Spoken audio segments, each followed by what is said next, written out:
YouTube.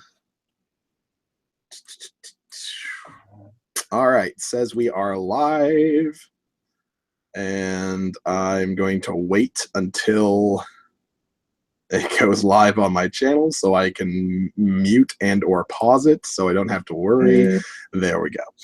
All right, welcome everybody to this week's Lundy, as somebody who does a weekly live stream with Very Public Spanking, what you should do if you want to mute the live stream, go to a random YouTube video before you go to that and click mute on that, because YouTube videos stay muted.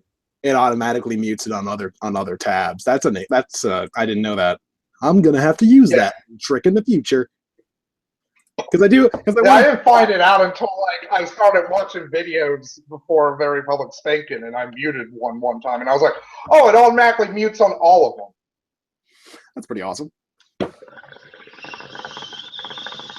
Oh, by the way, Darth, I know you're watching. You said you don't follow me on Twitter. Go fuck yourself. I probably don't follow you on Twitter, but you know what? That's no excuse.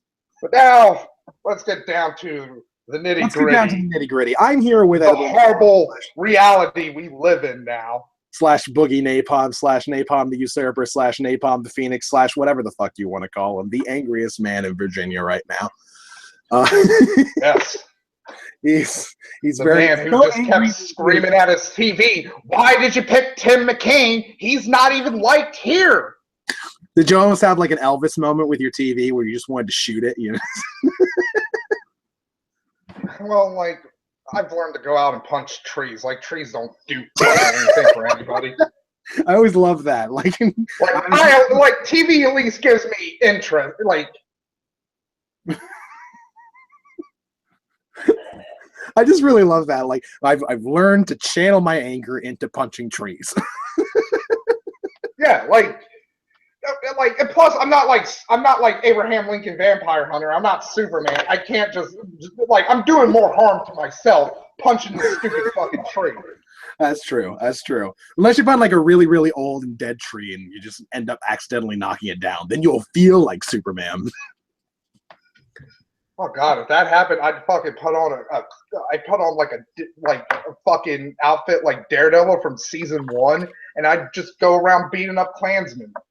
It'd be great.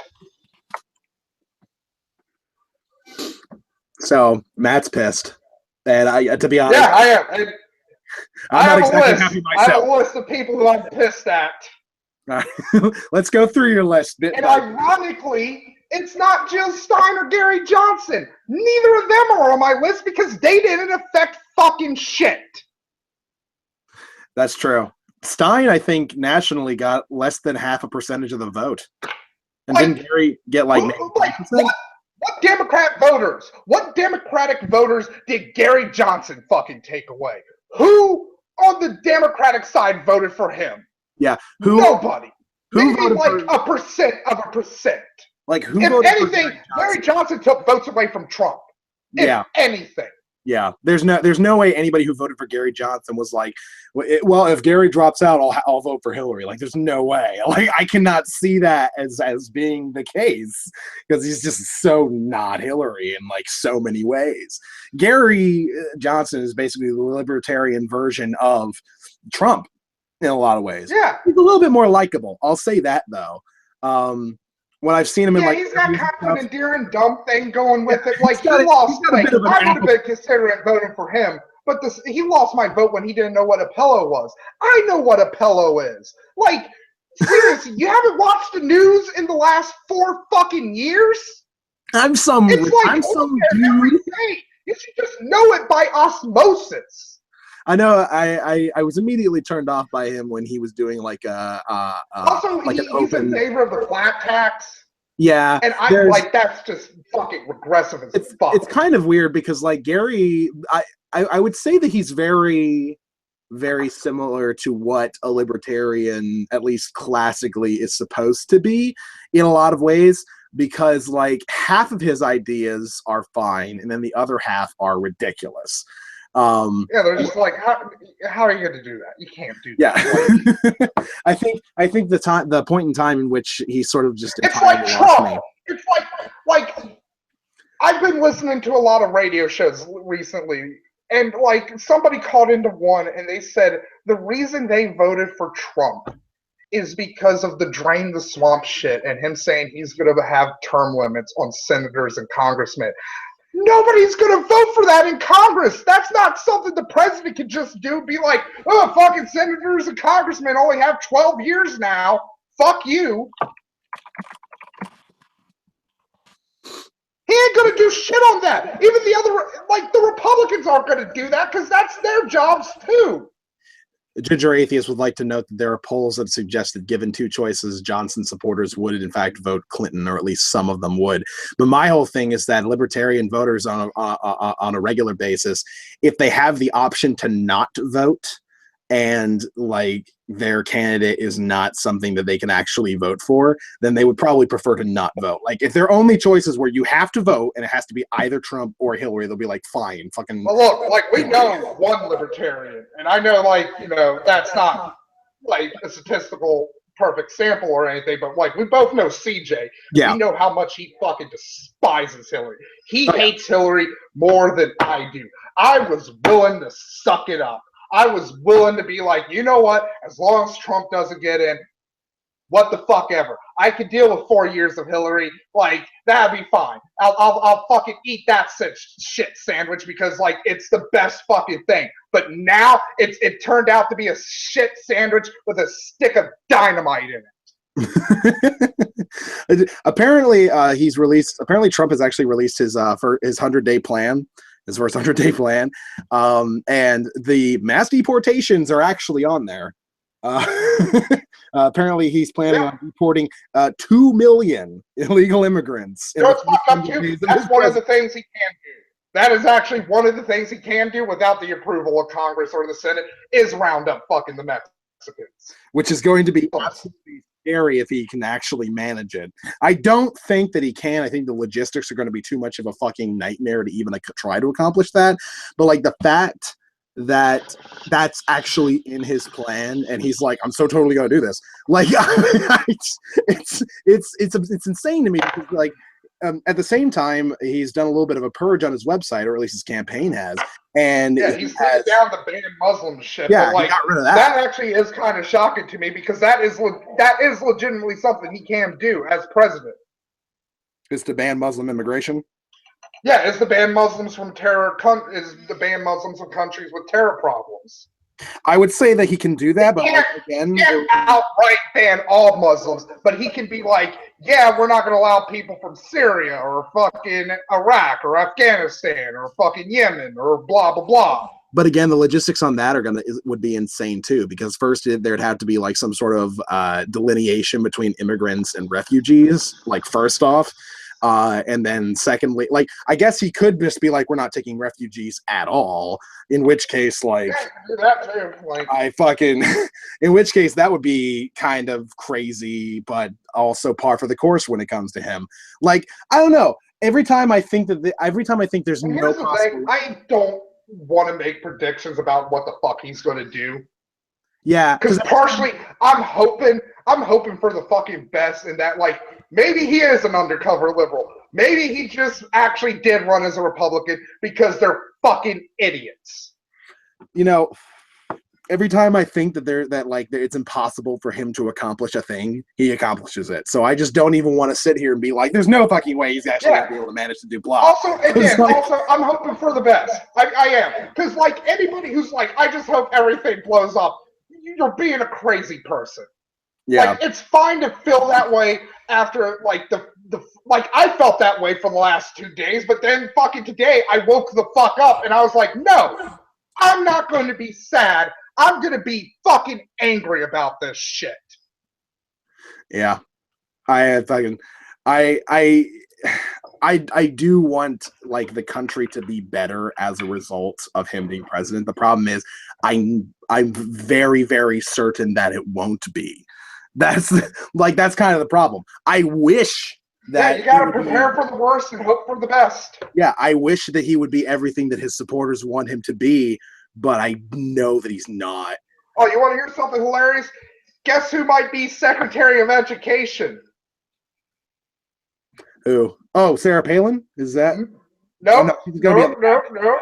she's gonna be on the cabinet.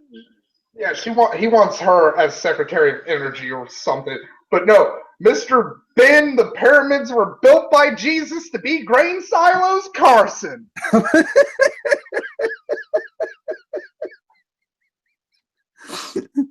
Mr. Oh, my luggage, Carson. I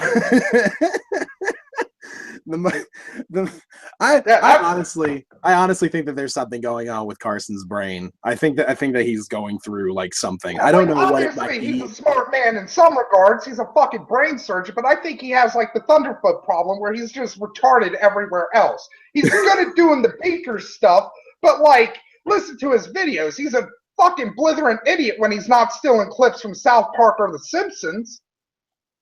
Even then, it's usually an idiot because South Park and The Simpsons are written by people who probably fundamentally disagree with him on just about everything. Yeah, on both sides of the fucking spectrum.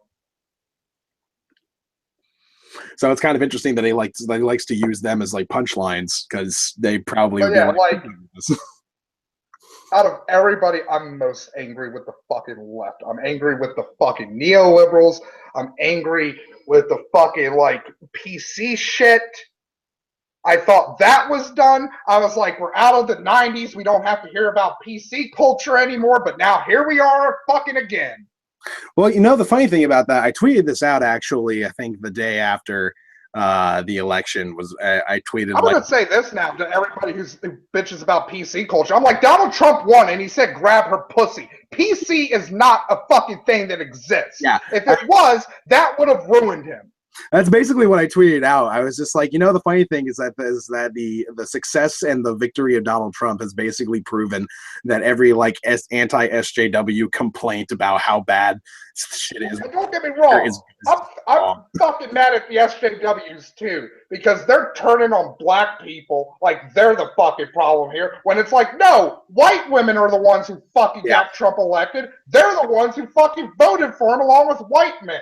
If you look at the demographics, Hillary won in like 85% of counties that had plus black turnout in areas that didn't have voter like ID laws. Like in those areas, like black turnout was down, but in every other place without voter ID laws, black turnout was actually fucking up from last time.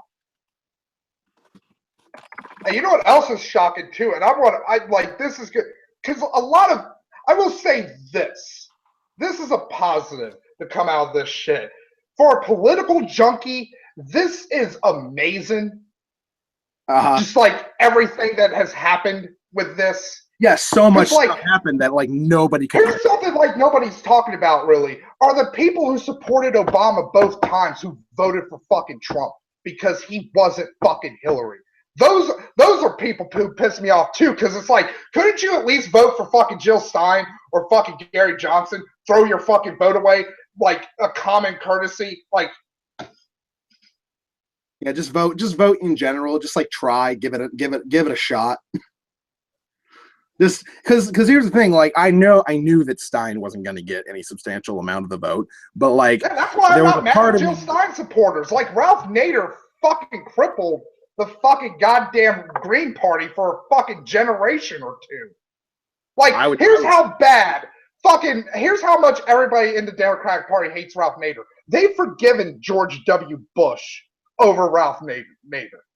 Think about that one. Yeah, though that I would say that has a lot to do with the sort of rise in neoliberalism that sort of came about, wherein like Hillary Clinton can be as imperialist and as like fucking basically a conservative. Look, I know Obama was a neoliberal too, but like the difference between like because here's my thing with Hillary, and again, I sucked it up. I was for Bernie because for one simple reason, Bernie sounded like he meant shit.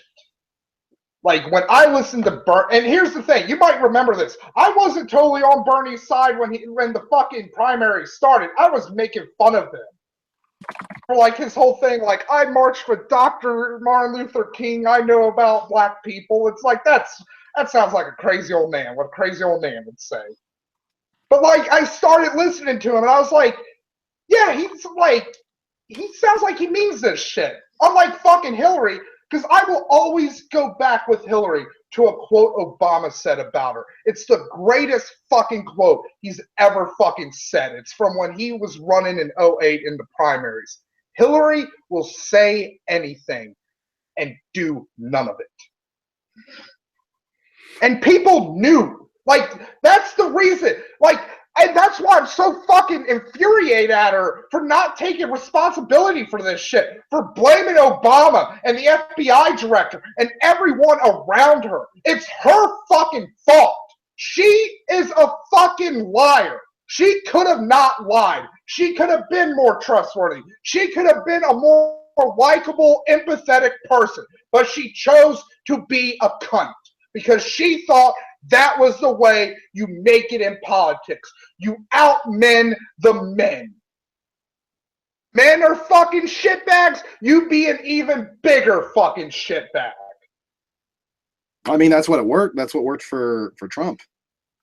I mean, we talked about this briefly. We touched on it briefly before we got started, but like, you drew a parallel to how Trump was treated by the Hillary campaign to how Reagan was treated. Yeah, I forgot to talk about this in my video today. Yeah, like if you look at how Hillary campaigned against Trump, it's how Mondale campaigned against Reagan. They tried to make Trump a fucking joke, and it didn't work. Just like they tried to make Reagan a joke by saying he was a B-movie actor and he was in movies with fucking chimps. And how can you have an actor lead a fucking country? That is the same shit they pulled with Reagan. It's the same shit they pulled with Trump, and it didn't work fucking either time. It actually had like an adverse effect. Like, I remember the entire time leading up to like Trump's like election is that there was so many videos out there and so many like news stories, so much coverage that would show why a lot of Trump's promises made no sense, that they were undoable, that they just wouldn't work. Like, women don't have any real like good models for becoming a president. Like, look at who the model is. Fucking Margaret Thatcher. The most fucking cutthroat, brutal fucking politician maybe in the UK's fucking history, not going back to the time when kings killed their fucking cousins. Yeah.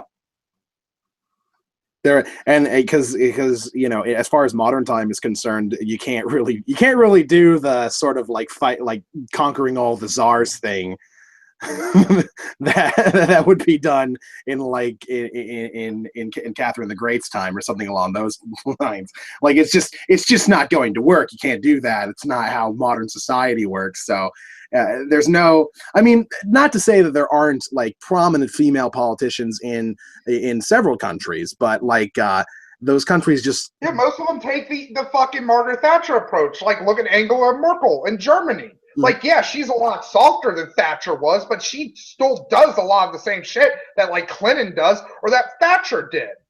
Yeah. And even not even necessarily going towards like leaders, like ambassadors and the like. It's very difficult. Oh, look at the lady president of South Korea, where it turns out she was doing shady fucking shit behind the scenes.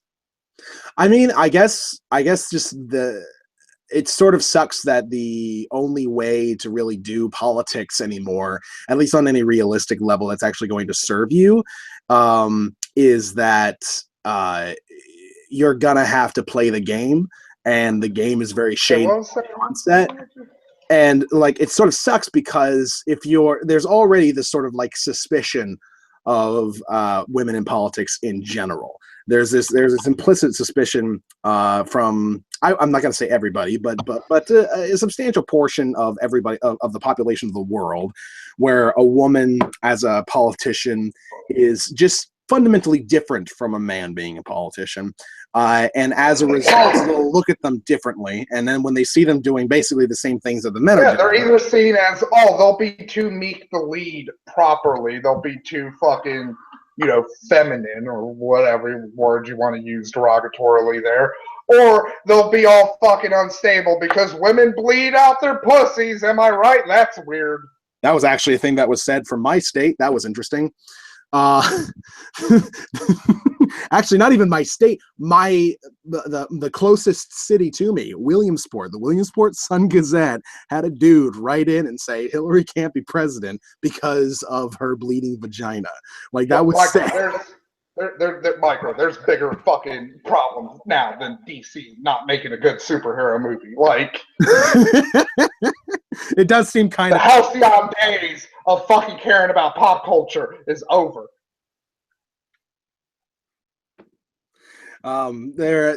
Stephen Dixon and Sarah Honor are arguing that saying that Trump being elected, in spite of all the things that he said, actually has no sort of argument over whether or not PC culture is an issue. Same in an analogous way. Yeah, I guess. Again, a lot of people do feel that it's an issue, so maybe it truly is an issue. But at the same time, I just feel like, look, if PC culture was an actual thing, if it had actual power, it would have stopped Trump, because he literally has said everything like PC culture is against. And it didn't stop him. It didn't even throw up a hurdle at any point. In fact, it seemed to encourage more voters. Like, the more times in which he was. Because don't get me wrong, like the SJWs don't escape my ire in this, because I know they played a part in this shit. Like, I would say so. Like, because while I don't think that PC culture has any actual adverse effects on people's lives in general, I do think that I was saying, that's why I'm against love and shit right now, because I'm like, look, we haven't actually fucking gay people could marry and shit, that's good, but we shouldn't rest on our fucking laurels because of it. We won a big battle, we haven't won the fucking war yet. Plus, we have a vice president who would really love to reverse that as soon as he possibly can. Yeah, I get it, people, they don't want to be triggered and shit, but you know what? There's fucking places for that. It's called your first social club.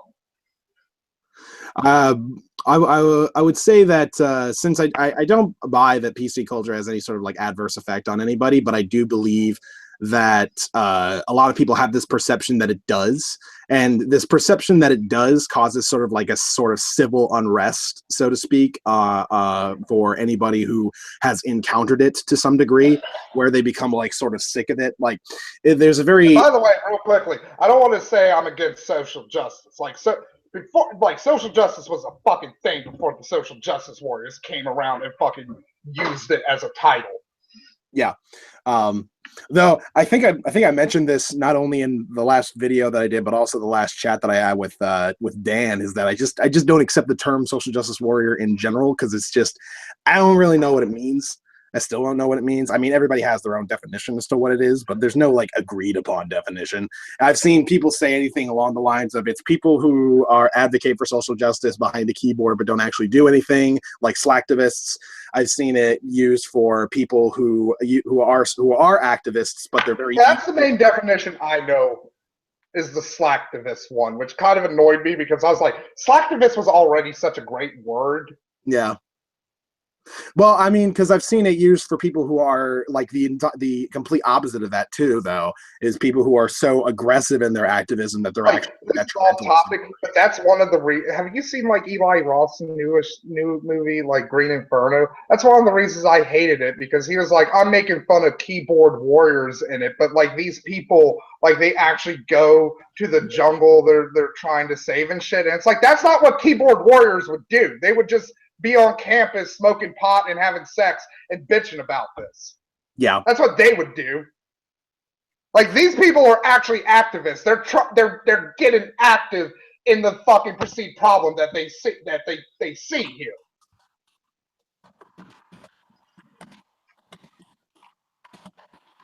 But yeah, backlash to fucking PC did play a fucking part in there. There's a lot of things that played a part in this election.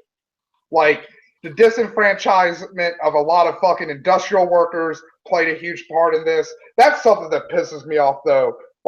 I get people, and I'm not mad at these people. I'm not mad at people who actually lost, factory jobs and shit. I'm mad at the people, in my district, because I'm from a very super red district. My district is where Eric Cantor came from, to give you a fucking idea of how crazy fucking conservative it is here.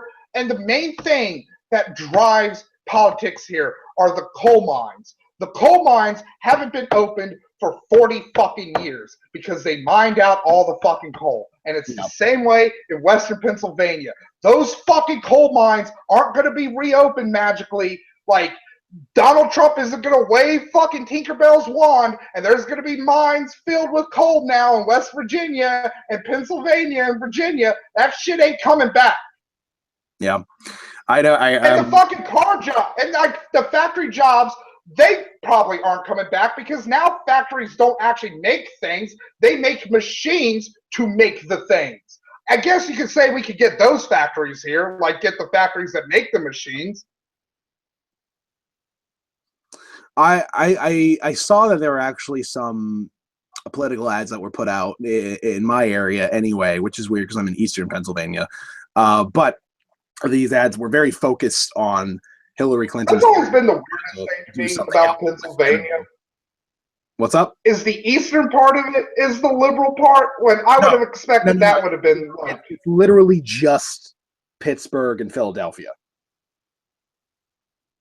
Okay, because I was like, because with how the coal mines are in all like in West Virginia and in like southeastern Virginia, I always expected like, yeah, why isn't like Eastern Pennsylvania the really super conservative one? Because like the coal miners should be there.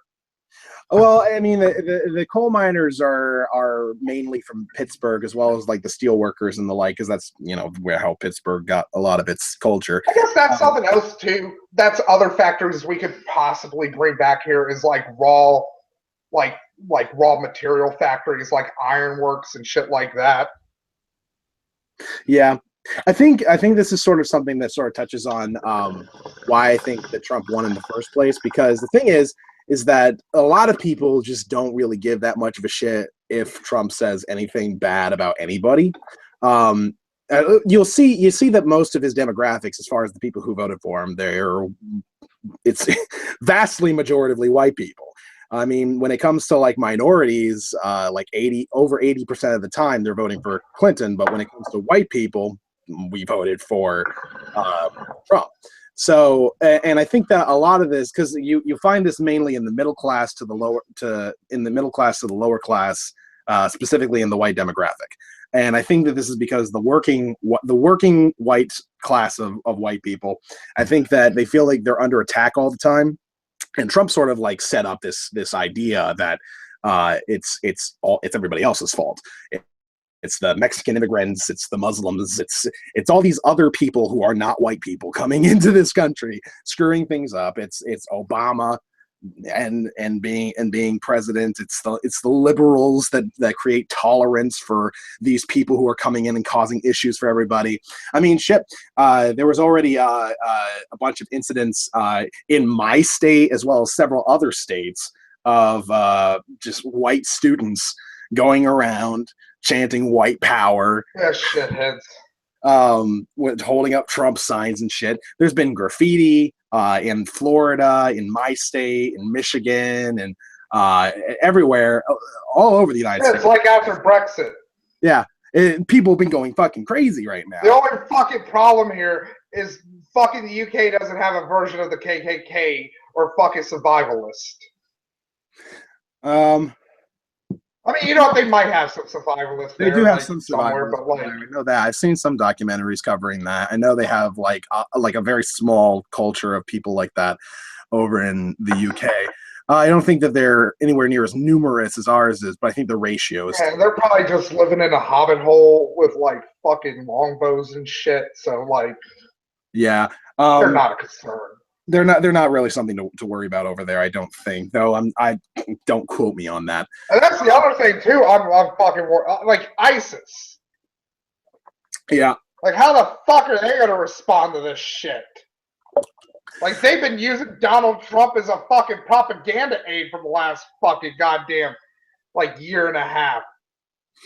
Well, they've got him as 4 more years of propaganda aid, so that's fine. Yeah, like. The ISIS is probably pretty happy for them, I fucking guess. ISIS is probably pretty happy with Donald Trump getting elected. Yeah, even though they lost fucking Mosul, I guess they could like, well, we use them probably.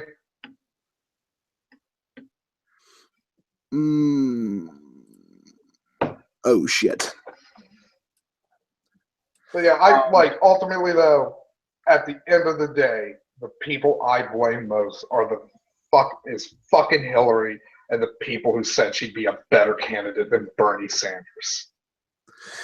Yeah, I've been seeing a lot of people who are like Bernie supporters saying that like Bernie would have beaten Trump, and that's nonsense. And I mean, yeah, we don't know that for sure, but there were poll after fucking poll that said Bernie actually took people away from Trump because Bernie tapped into that same fucking anger. Yeah, there were, and in my personal life, there's more than one fucking person I know who voted for fucking Trump who told me openly if Bernie was running, they'd vote for fucking him. Yeah, I've met them too. But the thing is that I think there would have been an adverse effect on the whole Bernie bro thing, which I think honestly, the whole Bernie bro. Probably, but guess what? The anti-Bernie bro shit was mostly SJWs, and look at what happened with them in this election. They helped elect Trump. Yeah, but the thing is, I think the SJWs, because like the worst of them anyway, the people who are like so anti-Bernie bro, I think that they would have been very turned off from the idea of voting for Bernie Sanders, even if he was the one who was going up against Trump, because they would have seen Bernie Sanders as a person who's endorsed by these very high. Here's the thing I'm going to argue with that on.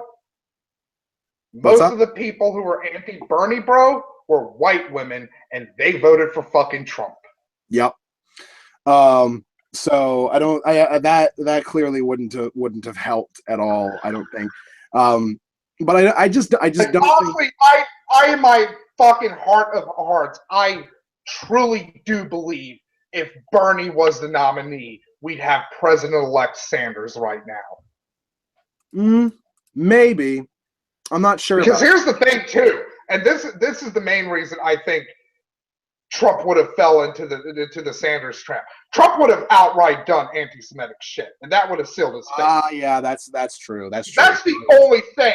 That's the only line that Trump himself didn't fucking cross. Yeah, his followers, like I don't know the percentage, a percentage. Some of them are anti-Semitic, like. Some of the fucking assholes on Poll and fucking like Breitbart and shit, they're totes fucking anti-Semitic. InfoWars, that shit. Yeah, InfoWars, those fuckers. Maybe not the run-of-the-mill fucking just angry white person Trump supporter, but there's a couple dashed in there. You gotta imagine. Trump would have totally been like, really, we're gonna elect a Jewish president? Like, who would elect a man who can't eat bacon? That's what Muslims do. Yeah, you gotta imagine that like Alex Jones is like jizzing in his pants right now with. Here's my thing. Like again, and like I'm trying to look on some bright side here. I think Alex Jones might be done. Done? Who's he gonna have to go after? Oh, he'll go after. Both houses are no. Republicans. Honestly, Trump's president. Matt, do you honestly think? Like, obviously, this proves that his bullshit theories about the Illuminati are fucking bullshit. Like, Matt, think about what you just said for a second, that he's done because this proves that his Illuminati theories are bullshit. Think about that for a second. Like, do you honestly think that's going to stop him at all? Maybe it's Alex Jones. This is a guy. Here's the thing, though. World War III came and went under our noses, and then declared World War IV starts in like 2 weeks. I'm willing to bet, though, most of his viewership probably like Trump more than they like him. A good chunk of them already think he's an NWO gatekeeper himself. Well, I mean, I don't doubt that, but he's still going to be watched by those. But those people probably didn't even support him in the first place. It's just watch him for entertainment value. So that's not going to change just because Trump is. I mean, maybe Alex Jones isn't done. Maybe like Rush Limbaugh's done. No, because Rush Limbaugh didn't even support Trump. Well, here's the thing: Rush Limbaugh's already almost fucked. Like nobody's putting ads on his shit anymore. Like he lost his biggest radio station. So this might be the final death knell for him. I don't know, because like he still pulled for Trump even when a lot of Republicans were like pulling out of Trump, and he liked to get he liked because I fucking work with a dude who likes to listen to him on the radio. And yeah, he did survive fucking 8 years of Bush. Yeah, and he definitely gained some traction with the 8 years of Obama. And he basically said, I'm not going to outright say that I support Trump, but I do believe that the Republicans, if they can get their shit together, can get him elected, blah, blah, blah. And, now he basically said, I think that Trump can still win this, and Trump won. So now he's just like, he could just be like, I was right. I told you all. So there you go. I think he'll be fine, too. Another thing I'm potentially looking forward to is if the Affordable Health Care Act is repealed, then a lot of old Trump people are going to die because they don't have health care anymore. Yeah, that's true. That should tip the balance next time. Because like Skull said, like those baby boomers are starting to push 70 and shit. That's around the fucking I mean, it's around like the average lifespan. It's like Skull says in the chat here. Alex Jones is already creating another boogeyman in his head, and as soon as Trump starts disappointing his voter base, as soon as he starts doing that, Alex Jones is going to be all over that. Trump's drunk the Kool-Aid. He's joined the Illuminati. It's going to happen. Like as soon as he fails in any one way. You know what does piss me off about Trump though? Like. He pulled a fucking W and he picked somebody worse than than himself as vice president. I wouldn't say he's worse. It depends on what you mean by worse. Pence is worse. Like he wants to give gay people electroshock therapy. Yeah, no, that is a monster. I would also, here's how bad of a monster Pence is. Other pro-life people think he's too extreme. Like when he had his whole fucking bill in Indiana that was good, that like forced women to pay for funerals for fetuses, even if they were like miscarriage or abortion, it didn't matter. Like if you had a baby and it died before it was born, you had to pay for a funeral for it. Even pro-life organizations fought against it because they were like, "This is inhumane. This is fucked up." Yeah, I don't disagree with that. I would say it depends on what you mean by worse. I would say, I guess evil. Like Trump is anything. Like he just like incompetent is what he is, in my opinion. Incompetent asshole. Like what Trump is, but Pence is I say Trump's incompetent, and it's, again, like to be fair, I'd say fucking Hillary's incompetent too. Because if you're a fucking politician, if you're a good politician. Right? You don't make the mistakes Clinton did. She only got to where she is because she kissed enough asses and she had a name. Yeah. I would say Pence is a smarter Trump. Like I think that he's more dangerous. Oh yeah, I forgot that like the baby boomers are 20 years. It was like 50-year-olds and 70-year-olds. Well, some of them will die. Yeah. Not saying your dad, Dark. Like my problem with Pence is that if he was in charge, he'd probably get more done than Trump could. That's my problem. I think he knows. Yeah, because Pence is a fucking kiss ass. Yeah. It's why, honestly, and that's another positive thing I'm hoping is like Trump is just such a fucking asshole to everybody. Like nobody wants to work with him. Maybe it depends because I think a lot of Republicans are at this point are going to be very willing to work with him just on the basis of the fact that they have control over the House and the Senate, and Trump's going to be able to basically make the Supreme Court Republican as well. So they're probably going to be fairly okay with working with him because here's the good thing about the Supreme Court, right? As long as Ginsburg and Kennedy don't die, it's going to be balanced. Because Roberts. I'll say this for W. If George W. Bush did only one good thing during his presidency, it was Roberts to the Supreme Court. He's good, he has a conservative bit, but he's also a very strict constitutionalist. That's why he sided with gay marriage, because he was like the 14th Amendment, it says it right there. saying gay people can't marry, that's discrimination, and you don't offer an alternative. So gay marriage. Yeah. So at least Roberts is there. So yeah, he's conservative, but also at the same time, he's not a complete fucking shitbag like Scalia was.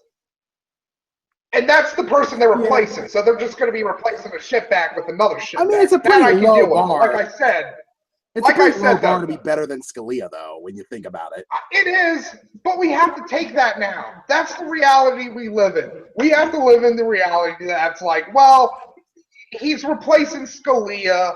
That's not too bad. He can't fuck up the Supreme Court with that. Yeah, I suppose you have a point there. I don't know. I think now, if anybody else fucking dies, like we're fucked. Yeah, we're pretty fucked if somebody else fucking goes and gropes or retires or something.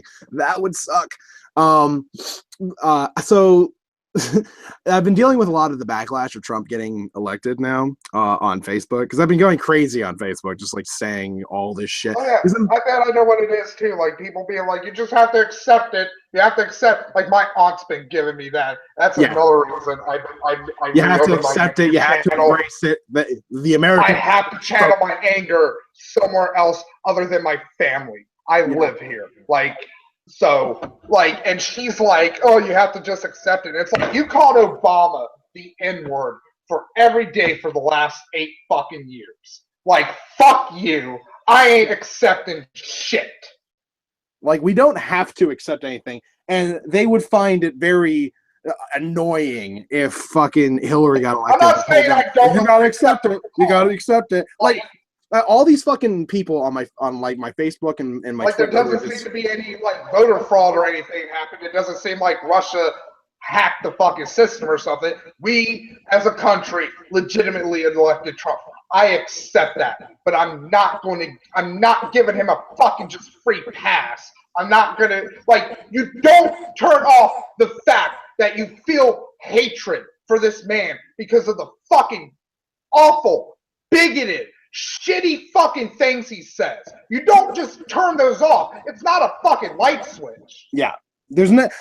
How the fuck am I supposed? We've been fighting. I might be wrong. Because I'm sorry to talk over you, Lundy, but yeah, we might be wrong. He might be the greatest fucking president in American history ever. Then I'll give him the fucking benefit of the doubt when he actually does shit and it benefits people. But until then, I'm gonna treat him like the guy who said Mexicans were fucking rapists. We've been fighting about Trump being even kind of a good person for the better part of over a year now. And they're expecting us to just be like, well, he's elected, so I guess he's a cool guy now. No, it's not going to happen. That goes with the disingenuousness of Hillary Clinton. Look at her concession speech where she's like, we all need to unite by him for the rest of the country. It's like, you called this man every fucking thing under the sun for the last fucking year and a half. Yeah. And now you just expect us to. It was very manufactured. Take our speech. It's like this right here, Hillary. This speech. This is why you didn't win. Because you're not a genuine person. If David Icke with his stupid lizard man theory just came out and said the only lizard man was Hillary Clinton, I fucking believe it. Because she doesn't feel like a real person. She feels like a lizard robot pretending to be a human. Hillary throughout her whole life, because she's very unlikable as a person, but I think that she's fucking queen bitch of Cunt Mountain. I think one of the main reasons that she's become so unlikable is because she's been so entrenched in trying to succeed in politics for so long. Because about Hillary losing, there are 2 things that make me happy, Wendy, about it. Sorry again to interrupt you, but there are 2 things that I'm make me incredibly happy. One, she can run for president again, but she's never getting the nomination again. No. 2 times and you're fucking out. You're fucking in Mike Huckabee territory now, Clinton. Have fucking fun. Yeah. There's no way she's And like two, she could try and run in 4 years. There's she could try, but everybody's gonna be like, you lost against fucking Trump. How do you now do you're gonna that? now we're gonna put you up against him again and lose again. That's fucking we can't. There's no fucking way. Have you seen the people who have been trying to encourage Michelle Obama to run in 2020? She'd probably actually be a better person than Hillary. Oh, she'd be definitely better than Clinton. That's for damn sure. Like she's a real person and not some kind of robot. Yeah. Like but also the other thing that makes me happy too, Lundy, is the first female president might be actually somebody who deserves to be the first female president. Yeah, that's true. Because I never really because that actually made me legitimately sad at a point where it's like, really, Hillary's going to be the first female president? Like, this honor is going to be bestowed onto her? Like, really? Yeah. I mean, to a degree, it would still kind of work as like sort of a symbol, I guess, for like girls across the United States. Like, oh, you can be president. Yeah. But at the same time, it sends a really horrible message that, like, to be president, you have to be a total and utter scumbag and a liar and a cheat. Yeah, you have to be super shady. You have to cheat. You have to lie to people all the time. Yeah, it wouldn't be the greatest example. Yeah, it wouldn't be like Obama. It wouldn't be like, well, like, if you fucking fight hard enough, you'll get up there. Now with Hillary, it'd just be like, nah, if you fuck over enough people, eventually, like, you'll get something.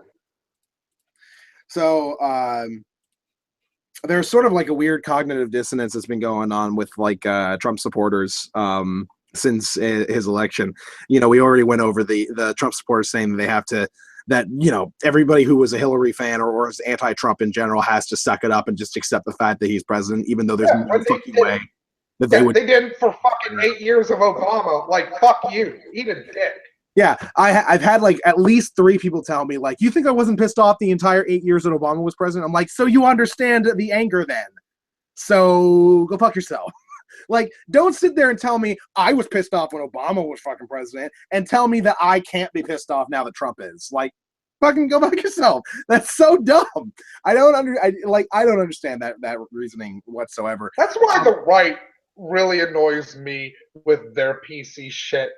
Like, going back to that shit, like, it's not so much the people on the left and in the center who complain about PC culture who annoys me. It's the fucking conservatives, because it's like, you're the fucking most PC fuckers ever. You want to literally legislate everything. Yeah, they want to legislate everything, and they like to, and they really do politically correct anyway their language when they try to legislate everything, because what they're trying to do. Yeah, like, at least with people on the left and in the center, it's like, yeah, I can understand why you get pissed by some of this shit, but with people on the right, it's like, you're just mad that you can't do this shit. Yeah, I like when you think about it. What is more like politically correct than rephrasing every single like oppressive like issue that you want pushed by saying, "Oh, it's about states' rights. It's not about the fact that I hate gays." Everybody loves children.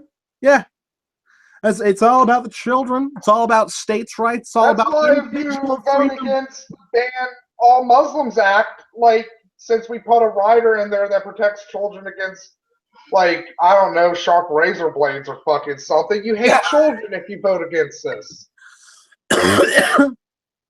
It's like there was a bill that we voted for alongside this election in my county, where we were asked if we wanted to. Was it one of those fucking stupid pot bills?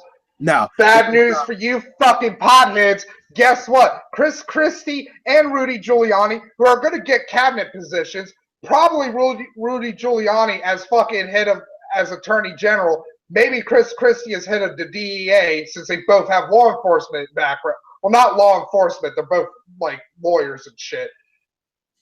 Like, guess what? They're against fucking marijuana.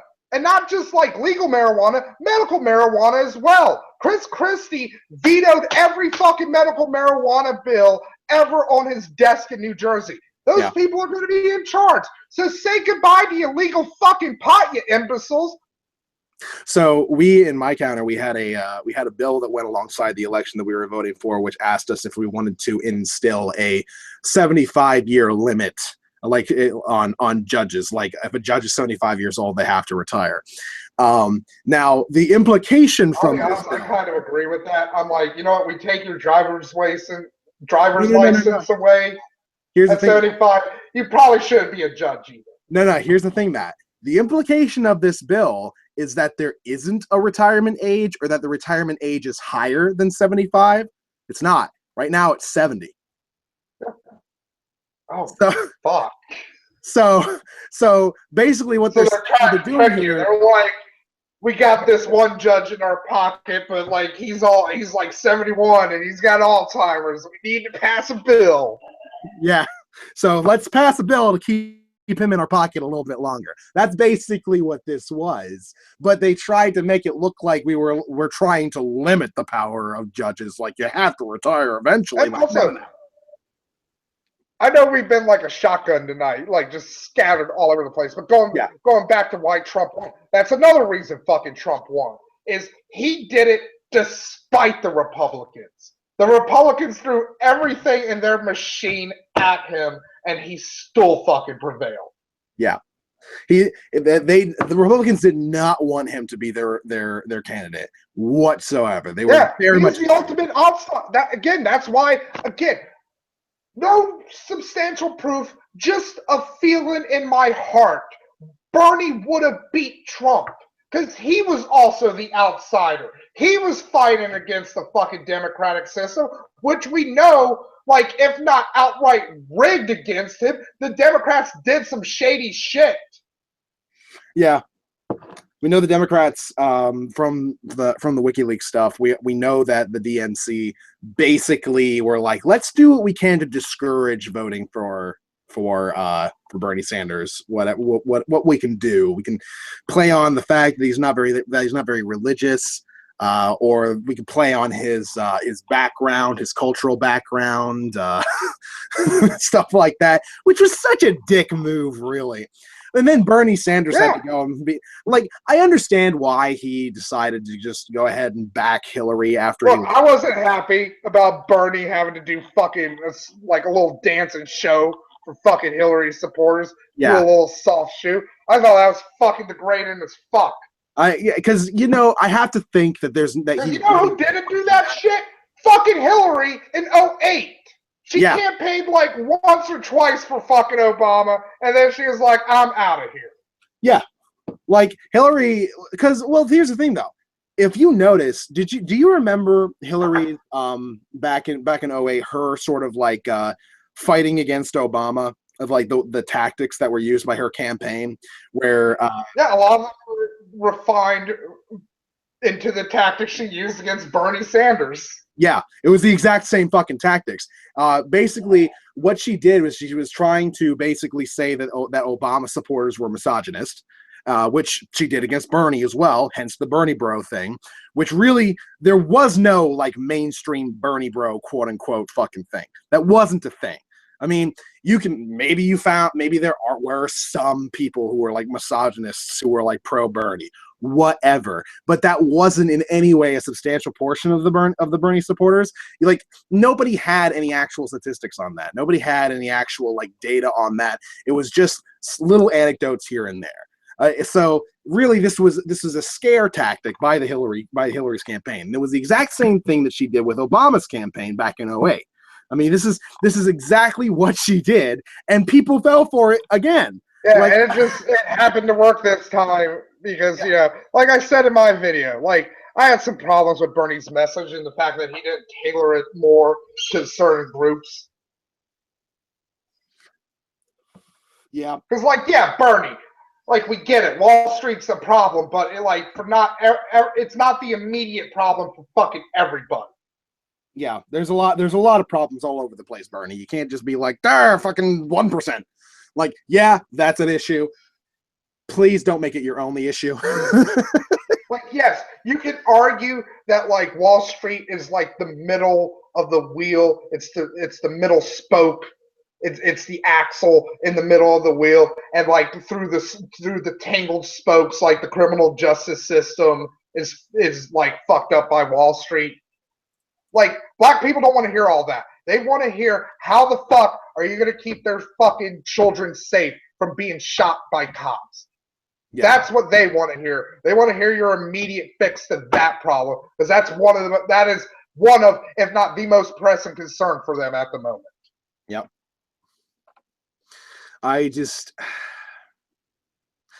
very, like, okay, so the thing is, as a white dude, I'm not really all that worried about what Trump is going to do to me, because he's really probably not going to do very much to me. Yeah, here's the thing, too. Like, I'm probably, like, the angriest white dude about this. Yeah. I really am. But you know what? Somebody has to fucking be like, look, not all white people did this. Like, some of us are just as fucking pissed as everybody else. Yeah.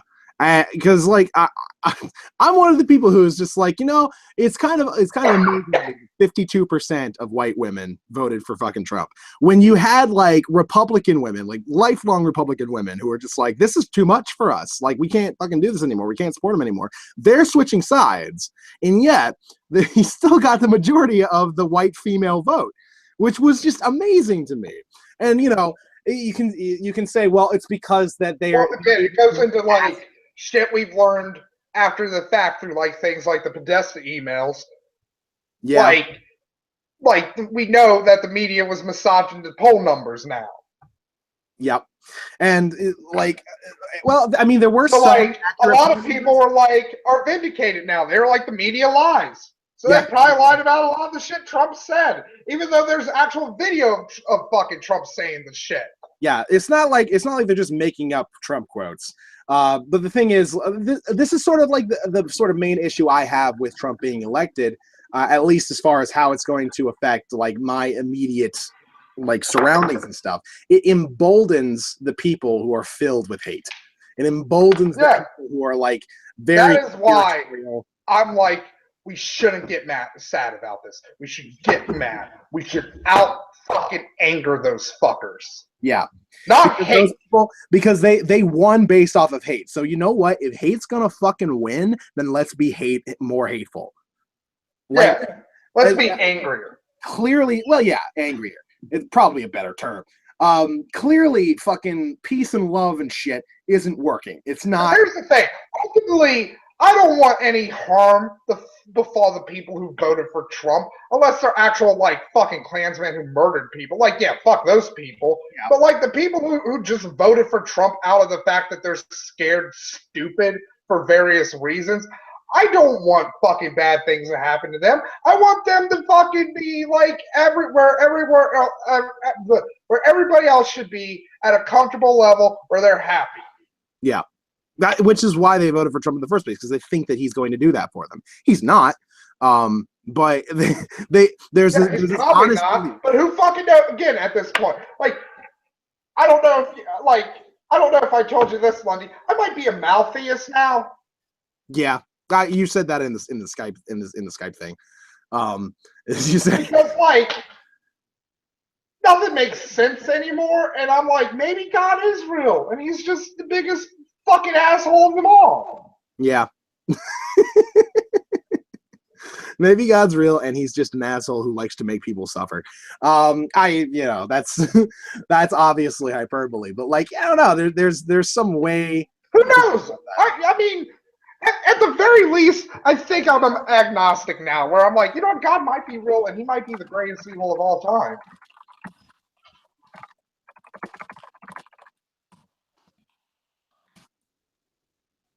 A Maltheist spooky socialist. They're a person who believes in the existence of gods, but they also believe that gods are the greatest source of evil and destruction and suffering for humankind.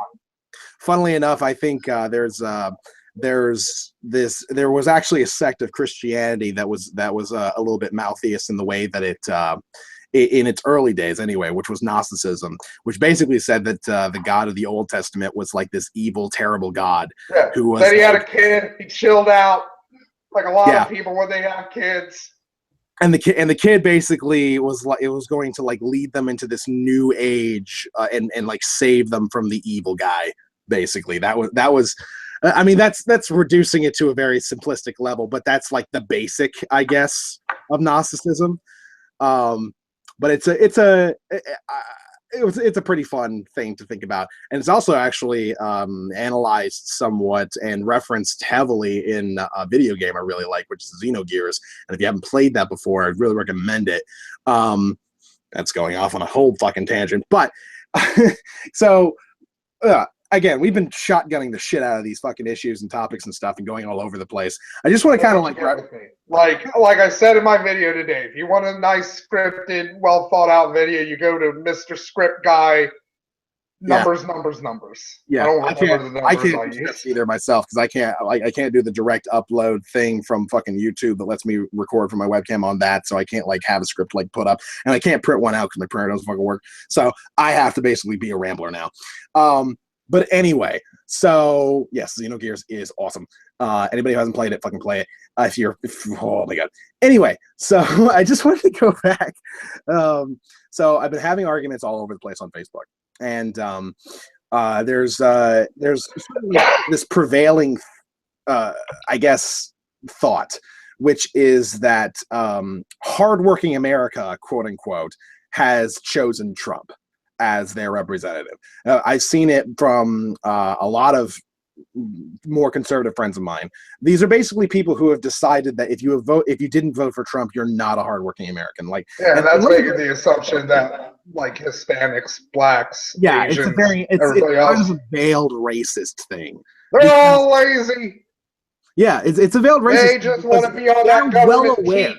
Even the more white people are fucking using government fucking subsidies.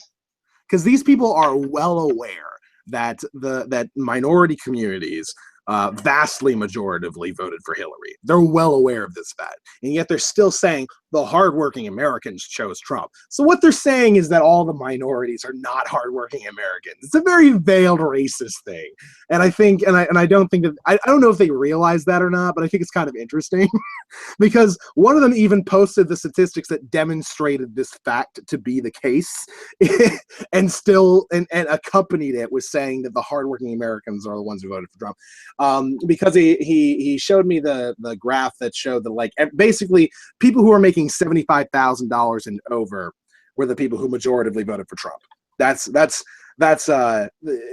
where a lot of the voters came from. The middle class, the people like that, which I think was an interesting graph for him to show me, because I'm like, you are aware that there's hardworking Americans who are basically living below the poverty line, right? Like I'm a person who will oftentimes, I think for at least 2 weeks out of the month, I'll usually work like if anything, people living below the poverty line are usually the hardest workers. Yeah, they're just the ones who are being the most fucked over by the capitalist system that we live in today. So it's very odd to me because I'm well aware that I regularly work overtime and work way more than a lot of people do. So the fact that I'm basically being told that I, as a person who's anti-Trump, is not a hardworking American is very insulting. But I can't imagine what it feels like to be like a hardworking Black person or hardworking Latino person or hardworking any other minority and being told you're not hardworking. All these white people who voted for Trump, those are the only ones who are hardworking. You're all leeching off of the system. I actually got into an argument with that goes back again, like, we're kind of lucky to be anti-Trump and white. We really fucking are. Yeah. I got into an argument with a family friend who is he's gay, and he's in a relationship with my stepdad's brother, and he's super Trump, super pro Trump. And yeah, that's another thing too that's interesting about Trump, when it is the gays for Trump. Yeah, which is funny because like his VP hates them. Because you know, Trump himself hasn't said anything against the gays that I'm aware of anyway. But his VP is very much anti-gay. Yeah. And even though Trump, and again, going back to like Trump going back on shit he promised, gives a shit about abortion. Like, he's probably financed a couple. Probably. I don't. But here's another interesting thing. Apparently, Pence has already stated that Trump is already planning on sort of pulling back the Obama's orders for people to be more accepting towards the trans community. Yeah, that might happen, but I have to say again, maybe Trump doesn't. I'm thinking about like this through shit Trump actually cares. But then again, like who knows? He might just rely completely on his fucking advisors, like W did, and it's not so much his presidency as it was Dick Cheney's presidency. Yeah, Spooky Socialist put it perfectly. This is what I said, like in my chat with Dan. The people who voted for Trump, majority, are the people who care about paying the bills, that care about owning a house and land someday. They care about making sure that their kids don't end up making $7.25 an hour. Yeah, and Trump, honestly, those people I don't hate for this. Yeah, like the people I can understand the very I really fucking hate are the actual fucking racists like David Duke and the fuckers at Stormfront, and the people who voted for Trump just because he wasn't Hillary. They could have fucking voted for Jill Stein or Gary Johnson or wrote in fucking Mickey Mouse or something else. Yeah, they could have done. And, you know, I've seen a lot of people who are just like, "Oh, your protest votes are fucking stupid. Your third-party votes are fucking stupid." Yeah, you're right, Spooky Socialist. Hillary completely ignored them because she doesn't care. She doesn't care about any of the things she said. Hillary never, at any one point in her campaign, showed any sort of giving a fuck about the sort of like working class of people in general. She cared about appealing to the minority voters. And she cared about. I hope you're right, Spooky Socialist. It might be because I live in really fucking deep red Virginia, so I fucking see Confederate flags on a daily basis around here. And I'm the same way. I really hope they are just a really loud minority. I live in rural Pennsylvania. The Confederate flags are flying around here. I can go to work and You're a fucking northern state. Yeah, and I can go to work and I'll hear a coworker legit say something along the lines of, "I wish I was there when Colin Kaepernick knelt during the national anthem, and I wish I had a gun so I could have shot that kid." I think I told you this before, that I'm pissed that fucking Pennsylvania isn't lumped in with the South. Like you're literally on the same longitude and latitude as Virginia. Mm-hmm. The only difference is you didn't side with fucking the South in the Civil War. Yeah, but the thing is, like, you can find this sort of like racism all over the North if you really look for it. Like, this is not a Southern thing. Yeah, stereotypically a Southern thing. I know that a lot of people like to think of it as a Southern thing, but you can find this shit in the North. Yeah, you can find this shit all over the fucking North. You can find it in fucking New York. The problem with racism in the South has more to do with the problem of the concept of Southern hospitality, which, if you don't know, if you're not from the South, what Southern hospitality actually means, what it really means when somebody says, "Oh, we'll give you Southern hospitality," is they'll be nice to your fucking face and they'll shit talk you behind your back. Yeah, that's basically what Southern hospitality means, and it's kind of the same thing that happens like here in PA.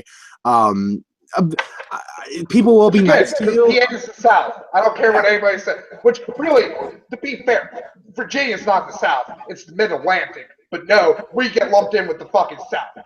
And if Virginia's going to be the South, then Pennsylvania's going to be the South. Because I'll tell you what, Pennsylvania is no different from like fucking Texas in a lot of ways. Texas has like a liberal city. I forget if it's Dallas. I think Texas it's Austin. Has a couple of liberal cities. Yeah, they have Texas has a couple of liberal cities. Austin's the biggest. That's the biggest liberal one. That's the most well-known one. But Texas Houston's also fairly liberal. And most of the rest of the area is very like conservative and rednecky. The exact same way with Pennsylvania. We have like two cities that are like very fucking liberal, and then like the rest of it is all like terrible. Like people who legit think that Nazis weren't that bad people. Like that's the rest of Pennsylvania. Yeah, like again, I hope Spooky Socialist is right. It's just like, yeah, these motherfuckers, like, yeah, they're here and they'll probably be emboldened a bit, but there's not too many of them. I don't know. I really am. I don't think that the David Duke fuckers. I don't think that we have to worry too much. I mean, David Duke Listen, and all the KKK people, I think that they're a problem and that we shouldn't be cool with them and shit. But like, I think that it sort of created this sort of mentality. Trump being elected, I think, has created this sort of like weird mentality of uh, for those who are very young and impressionable, like they've seen all of the media basically be like, Trump's a racist, he's a misogynist, he's a terrible person, and then they see him get elected, and now there's this image out there of this successful, terrible person. I know you talked about some of the racial attacks earlier that's happening with students and shit. Oh yeah. But one girl got her fucking tit grabbed on a school bus, and the boy was like, "The president does it, so it's cool." Like, people don't think that that happens. People think that that's ridiculous, so think that that happens, but it so totally fucking does. Yeah, because, like, kids are stupid. They'll emulate anything. That's why Jackass had to have warnings. That's why we don't have extreme wrestling anymore. Yep. There's no, like, believe me, I was one of the kids in the backyard who used to do extreme wrestling because they were like, this shit's cool. There's been, you know, I already referenced the students who walk around with fucking Trump signs saying white power. I've actually seen a tweet longer thing, a whole page that just documents the very first day after the election of like a bunch of racist shit that's been happening all over the United States. Like Brexit, and I can only hope it is like Brexit, where like, yes, there's a huge spike in these awful fucking attacks and shit, but and like, then they go away after like a little while. Yeah. Like, I hope that it goes away. I hope that this isn't something that's like constant. But like, the fact is, there's a major difference between. But who fucking knows? Like, nobody thought Trump would win. Trump probably didn't think Trump was going to win. He kept talking about the rigged election shit up until he won. Yeah, which is kind of funny. But here's kind of the major difference between Brexit and Trump, though. Brexit never actually happened. They had the vote, but didn't happen. True. It hasn't happened yet. It's still looming. Yeah. It's still looming as to whether or not Brexit is actually going to occur. We know Trump is going to actually occur. So there's a major difference there. So I don't think that this spike is going to just go away. It might level out, but I don't think it's going to go away. I think that it's going to increase and it's going to stay there. No, America's fucking tragedy nowadays. We'll probably just get used to this shit and be like, this is what happens, you know. I kind of hope that there's like different fucking universes out there with alternate like realities and shit, and we're just living in like one of the really bad ones. And can Mandela effect please be real? And I wake up tomorrow and Bernie Sanders is president-elect, please. Oh my god, that would be fucking fantastic. But I will actually take like. I'll even take the Gary Johnson or Jill Stein timeline. Yeah, I'll take any of those. And you know what? If you want to go ahead and throw out and be like, shrimp doesn't exist in this universe, fine. Yeah, I'll give up shrimp. Like, shrimp's delicious, but you know what? There's still crab. I've seen everybody has posted this meme too. Mindforce Medicals just posted it again. UK saying, watch us do the stupidest shit, and then the US being like, hold my beer. Like, yeah. It's been all over Twitter. It's been Brian all over Facebook. Came up with it. Fucking who came up with it? Brian Posehn. Oh, okay. Brian Posehn is the one who came up with it first, because it's the perfect fucking analogy as to what basically happened. It's like that's what happened. Like, the UK had a dude bro moment where they're like, hey, watch me jump in out of this third-story window into this pool, and the US is like, I could do something dumber. Hold my beer, bro.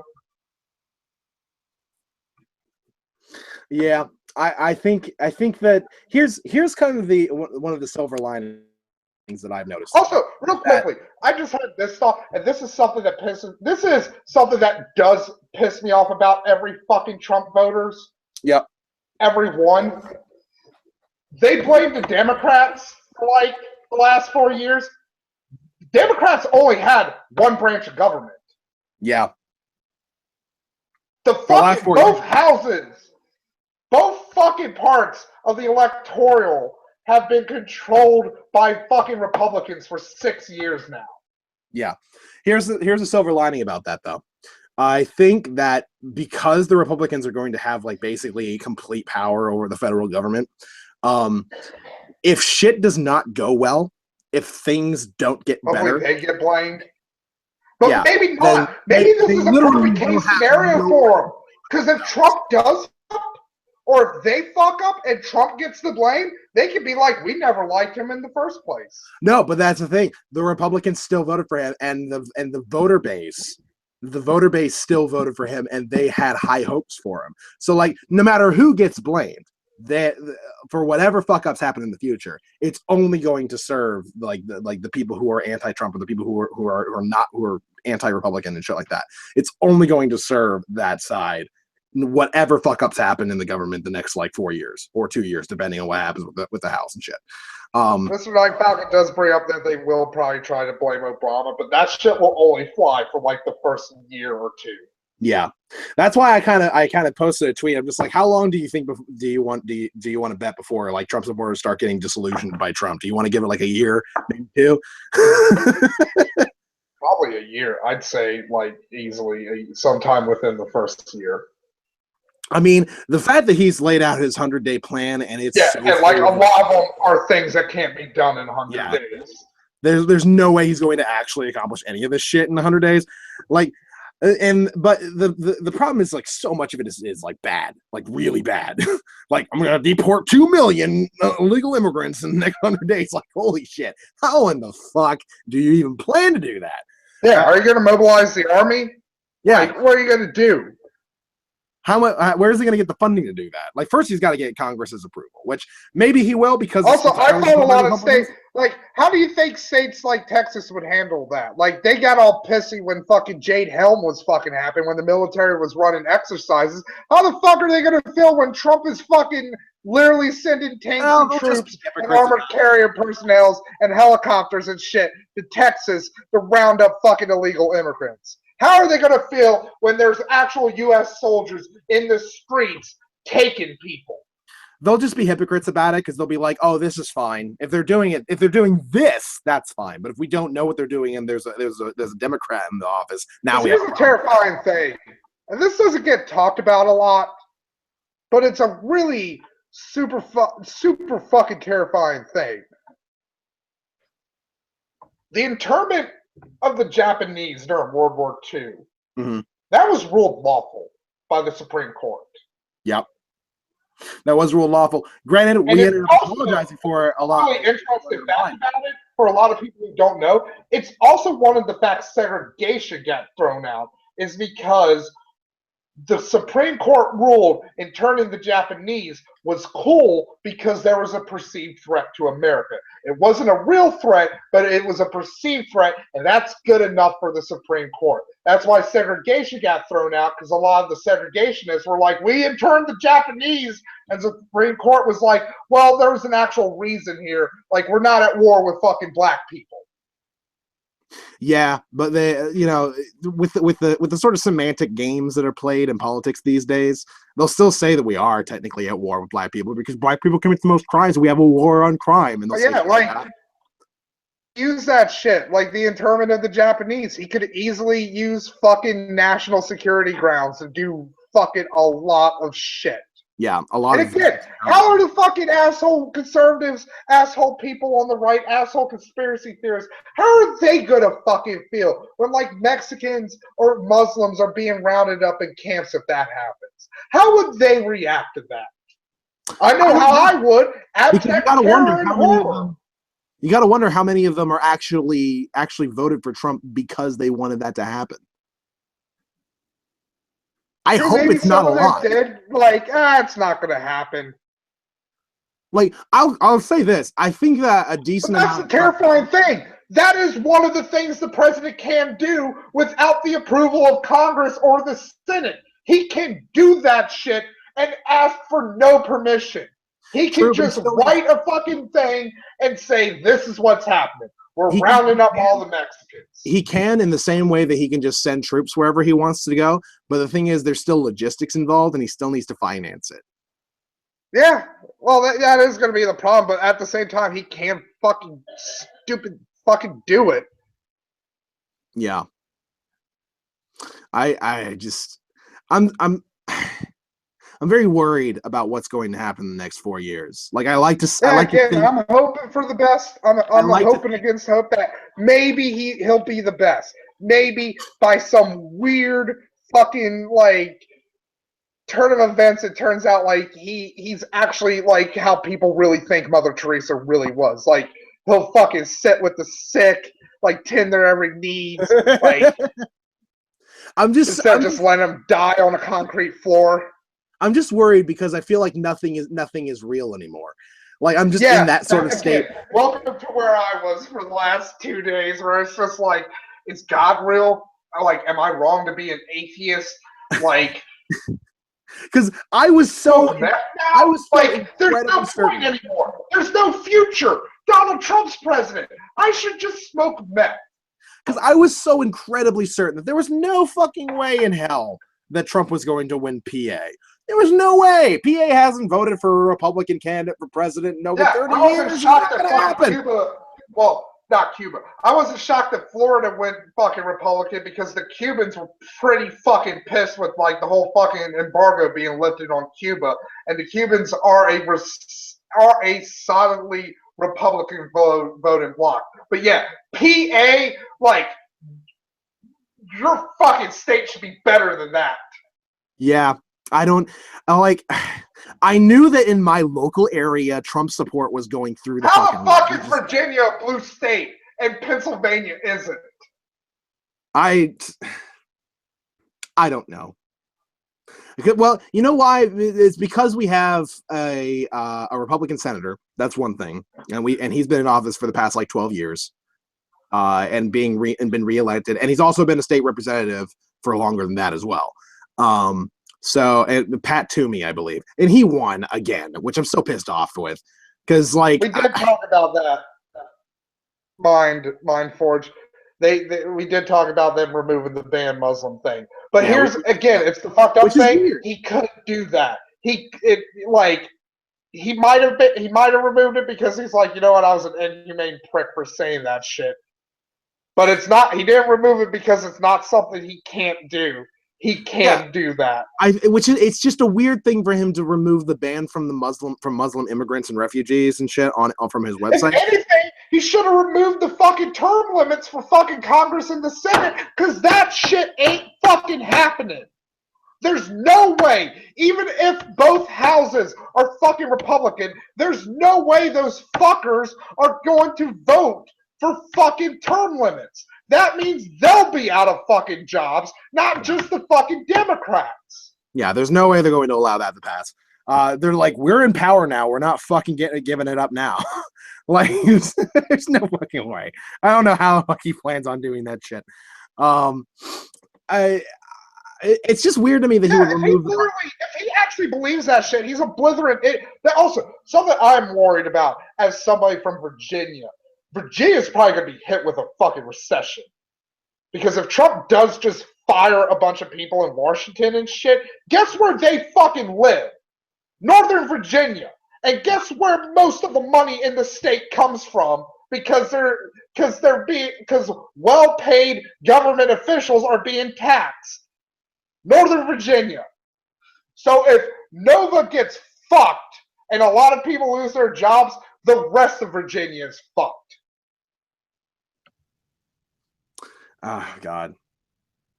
I just don't know what to say anymore, because I'm very powerless in the area that I'm at. I've got people. Same here, but it's like I said, like if there's one thing to learn from this, it doesn't matter anymore.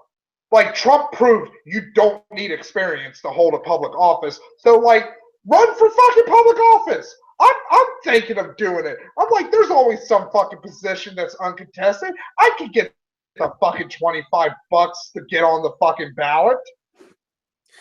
So I have people who I know, who I've gone to high school. And again, also vote on the people. If I am pleading with you, if there's one thing you take away from me tonight, do this.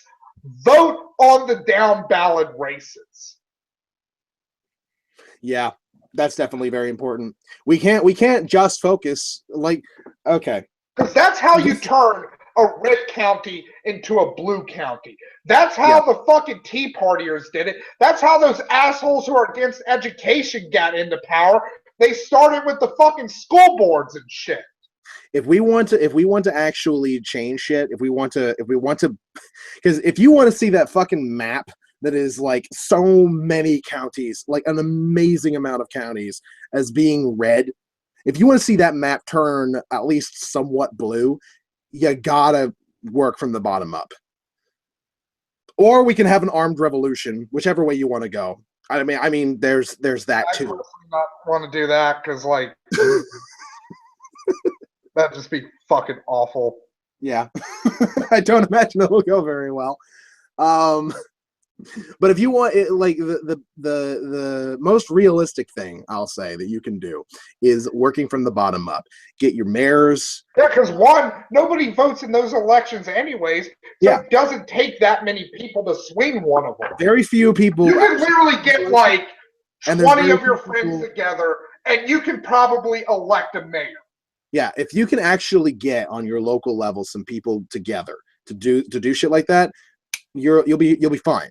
You can probably actually manage some change on the local level, because very few people give a shit about the local level. But the thing is that the local level sort of goes upwards in as far as it flows upwards. It's the old saying, all politics is local. Yeah, it flows up. That's why people here give a shit about the coal mines and the coal industry, even though there hasn't been coal here for 40 fucking years.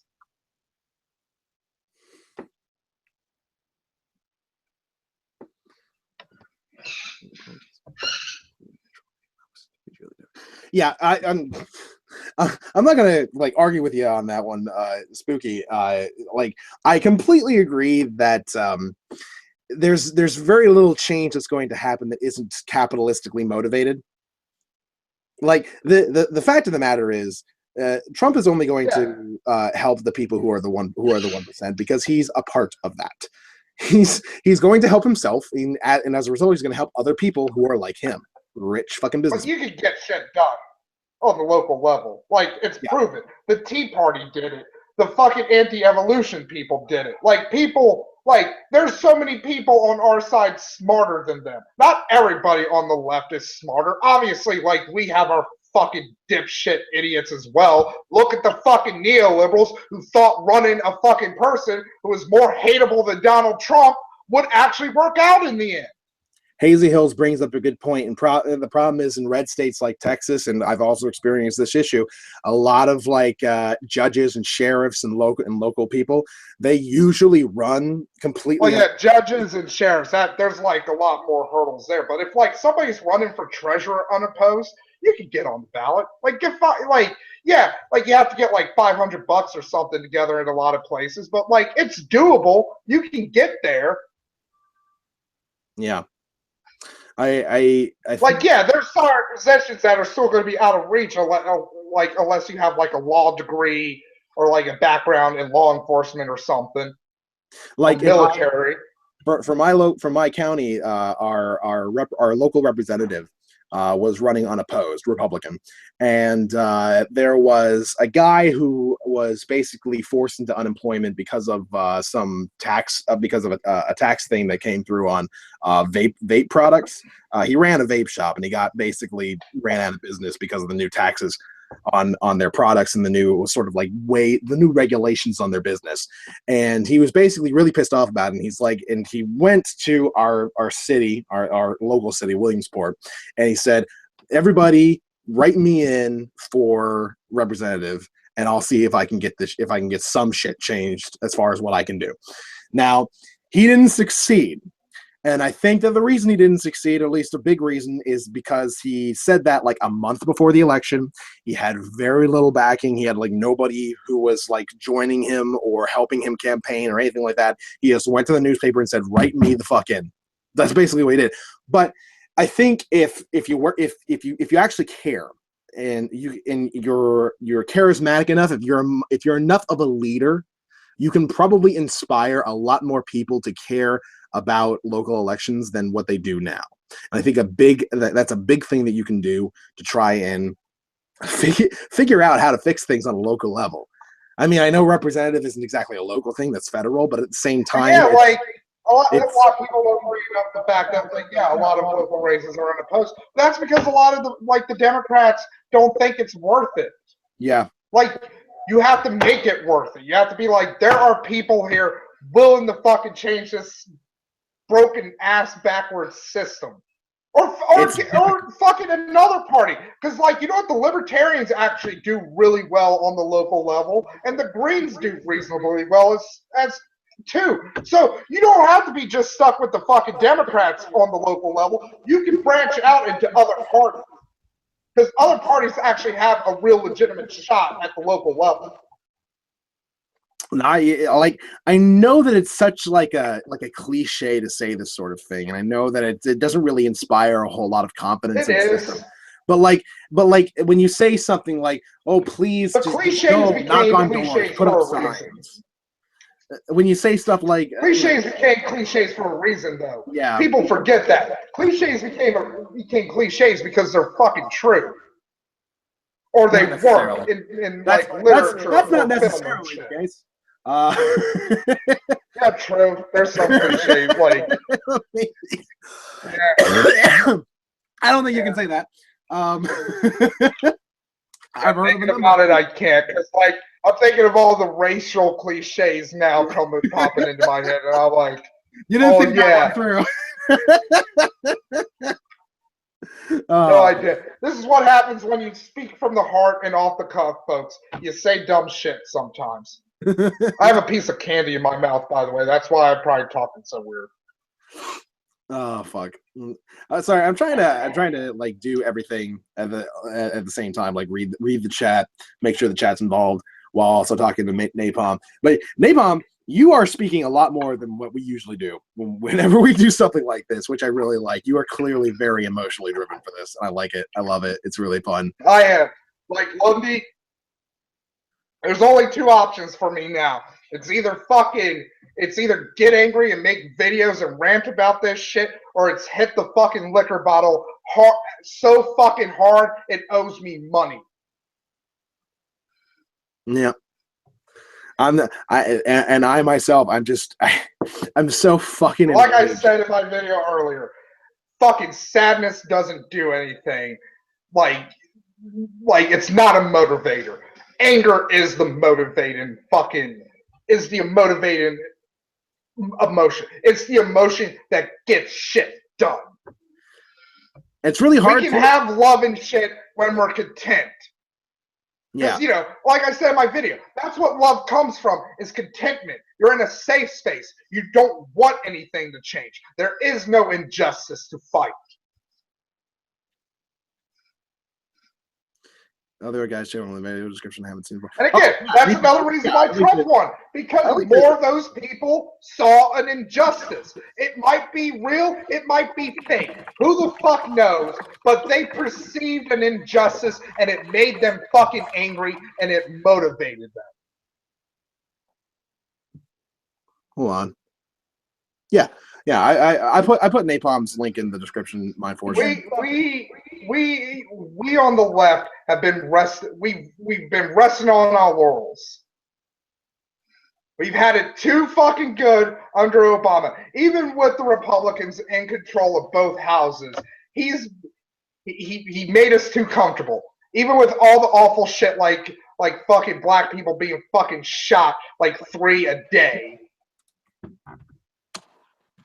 Like the terror attack in Orlando. Like, there's so many horrible things that have happened in the last 8 years.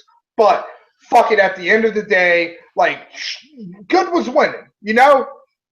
Gay marriage passed. Marijuana is becoming legal in more and more states. At the very least, medical marijuana is becoming legal, so people who are sick can get the medicine that helps them the best. There's no more bullshit barriers to that. Like, good was winning. And it really feels like this is I feel like fucking Padme in fucking goddamn Like, this is how bad the election is. It's making me reference fucking episode 3. I feel like Padme watching Palpatine give that speech to the Senate where he's like, we're taking away all the rights.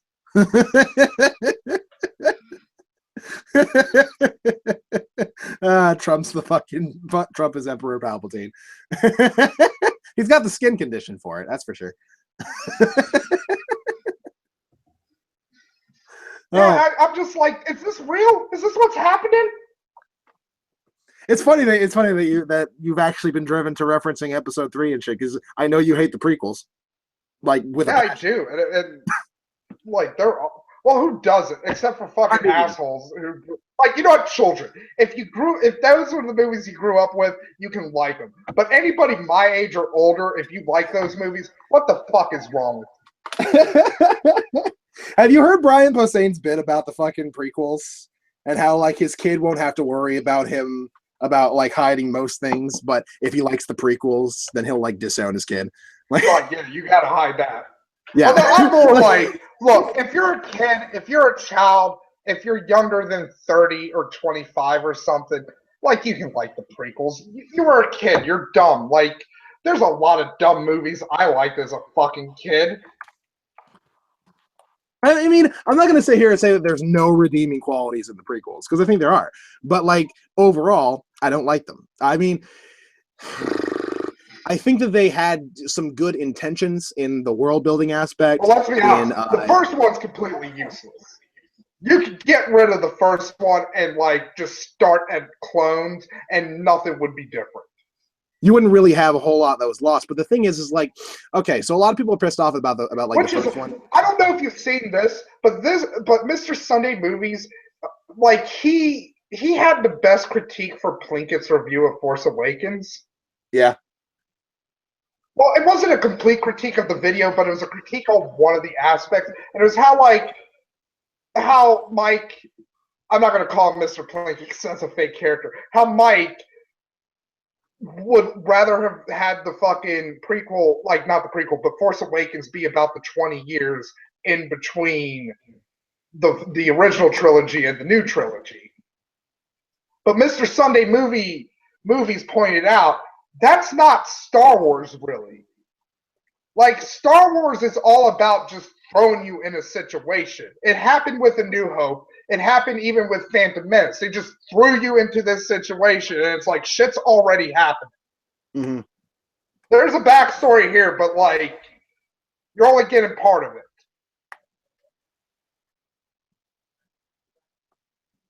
Look, nobody's saying Darth Maul wasn't a badass, but, like... What was Obi-Wan still considered a Padawan at that time? Yeah. I thought he was considered a knight. No, he wasn't considered a knight until the end of the movie when Qui-Gon died. All right. It's been a long ass time since I've seen it, so. Which, again, like, why did he die when they showed that they could run as fast as the goddamn fucking Flash? Like, that would have been a really good time to use Force Run fucking Obi-Wan, you know, save your mentor's life instead of just jauntily strolling through that fucking laser barrier that was there for no fucking particular reason. What was even the point of that fucking laser barrier? I don't even really know. I think maybe it was like a temperature regulator or something. I don't know. Like, it really didn't. It seemed a little out of place. But then again, like I said, I haven't seen it in a while, so fucking maybe there was something relevant to it. One of the chatters is asking if it's too far out there to suggest that in this sort of analogy where Trump is Emperor Palpatine, that Rudy Giuliani is Salacious Crumb. I guess that would make Chris Christie Jabba the Hutt then. No. Chris Christie can't be Jabba. He's fat. Like, well, I mean, that's the only thing, though. You can't just be like, that's the only thing Chris Christie has going for him. We can't be like, hey, he has one arm and he picks fights with people, so obviously he's the fucking pussy-faced monster that Obi-Wan cuts the arm off of. What else do we have to go on Christie? I mean, he's from New Jersey, the homeland of American gangsters. He's very submissive and he's very much a kiss ass. You can I don't care what the fuck you say about Jabba the Hutt, but he is not a kiss ass. All right, and that's Christie. Probably, yeah. Look, Force Awakens was okay. It was as good as it needed to be. It needed to be like, hey, we can actually make real Star Wars movies and not the prequels. Like, don't worry. I'm not going to give Christie the honor of being Lando, even during Lando's betrayal. I'm not even going to give him like that section of Lando, because even then, Lando was still charismatic. Yeah. And you can understand why he betrayed Han. Like, it's for the safety of Cloud City, and that motherfucker stole his spaceship.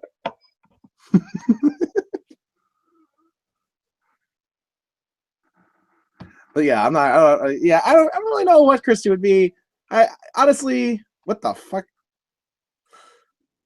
What link do you want, Darth? The fuck? What are you yelling about? You little capital person? Oh, he wants to spank you on lore. Darth, we're gonna be done in 15 minutes, and then we'll get into the Skype call, and you can spank him on lore all you want. All right? So just calm the fuck down. So what are your thoughts on Rogue One so far, with all the stuff that's been released on that? It looks cool. Like I like the shot that won me over was the ATST running down like the alleyway, just shooting buildings and shit. And I'm like, that looks really cool. Yeah, they really the fact that they made it a lot less like fucking slow and robotic, and made it actually like and it's just menacing, barreling down that alleyway, and it's like taking out like little footbridges and shit, and it's just blasting. I'm so down with that shit. And the space fight looks pretty cool too. I'm pretty. So if anything, I'm like, Rogue One looks like it's going to be a pretty decent action movie. Oh, what do you think about Donald Glover being a young Lando Calrissian? Perfect casting. I think so too. I think it's like Benedict Cumberbatch to be Doctor Strange, or getting fucking Tom Hiddleston to be Loki. Yeah, it's basically like those motherfuckers were born to play that role. Yeah, I think he looks a lot like him, and I think that he can definitely pull that shit off. I think that he's got. Thing is too, he could age into looking more and more like Billy D. Williams. So you could do a lot more fucking like Lando movies. Yeah, oh god, wouldn't that be fucking awesome? Doing a whole bunch of spin-off Lando movies. I would love just Lando movies. Like it'd be great. I mean, it might. I don't know. It depends, because Lando he was in charge of Cloud City, so like maybe they would be a little politics heavy. Maybe, but you could also do like a lot like Lando does a lot of shady shit to make sure Cloud City stays safe. Oh, so he could be like Batman. He could be like Batman, but with like keeping Cloud City safe. So he has like this respectable, like, well, not respectable, but he's like, hey, I'm the bumbling administrator of Cloud City. I just try to help everybody out. But secretly, he's just this badass who will ice anybody who fucks with him. That's why he has the carbonite chamber. Yeah. He fucking. Also, do you know the fucking lore? He fucking finds. Do you know the lore behind Lobot? Puts them in the carbonite chamber and sells them off to crime lords, so he never has to see them again. Just to prove you how fucking dark and sinister Cloud City is, Lobot. You remember him, right? He's the bald guy with like the robotic earmuffs. I don't know that one. It's not ringing the bell. He like, if you saw a picture of him, you'd be like, oh yeah, that guy, because he's like a bald guy who never talks, and he does like all the computer shit on Cloud City. But his whole origin, his whole backstory is he was a criminal, and he was given the choice of either execution or they could implant a supercomputer in his brain that ran all of the systems for Cloud City. He chose the latter. So he basically got lobotomized to become a supercomputer. You gotta wonder if that's worth it. Yeah, because it's like, you're going to die anyways, really, thinking about it. Hazy, a young Samuel Jackson. Chris Tucker could not play a young Samuel Jackson. Who would be good to play a young Samuel Jackson? I don't remember whose idea it was for the prequels, but like my favorite idea on how to fix the prequels would have been to make like the Jedi the bad guys. In a way, because that's what Clone Wars did. That's what the Clone Wars cartoon did, and people loved it. Because like, if you watch the finale for the Clone Wars cartoon, it is a fucking perfect indictment on everything wrong with the Jedi Order in the Old Republic. Okay, yeah, I remember Lobot now. Jesus Christ. I don't know. It slipped my fucking mind entirely. See, I knew if you saw a picture of him, you'd be like, oh yeah, that motherfucker. Can you imagine Kevin Hart playing a young Samuel Jackson as Mace Windu? Can you imagine that shit? That would be fucking hilarious. I wouldn't ever be able to take Mace Windu seriously again. But like, yeah, I would never be like, yeah, this is totally Mace Windu. But I'd just be like, I'm happy Kevin Hart's getting work. Yeah. It would just remind me. To be fair, that's how I feel about like 90% of Samuel L. Jackson's roles that aren't Nick Fury, where it's like, well, at least he got a paycheck. Can you just? I'm just like imagining that he would be like the same thing that he was. Do you remember that Sword of Fire, like sort of like small series that was done on Comedy Central? It was a short like show. It didn't last very long, and it was like sort of a satirical take on fantasy settings. Had Kevin Hart in it. No.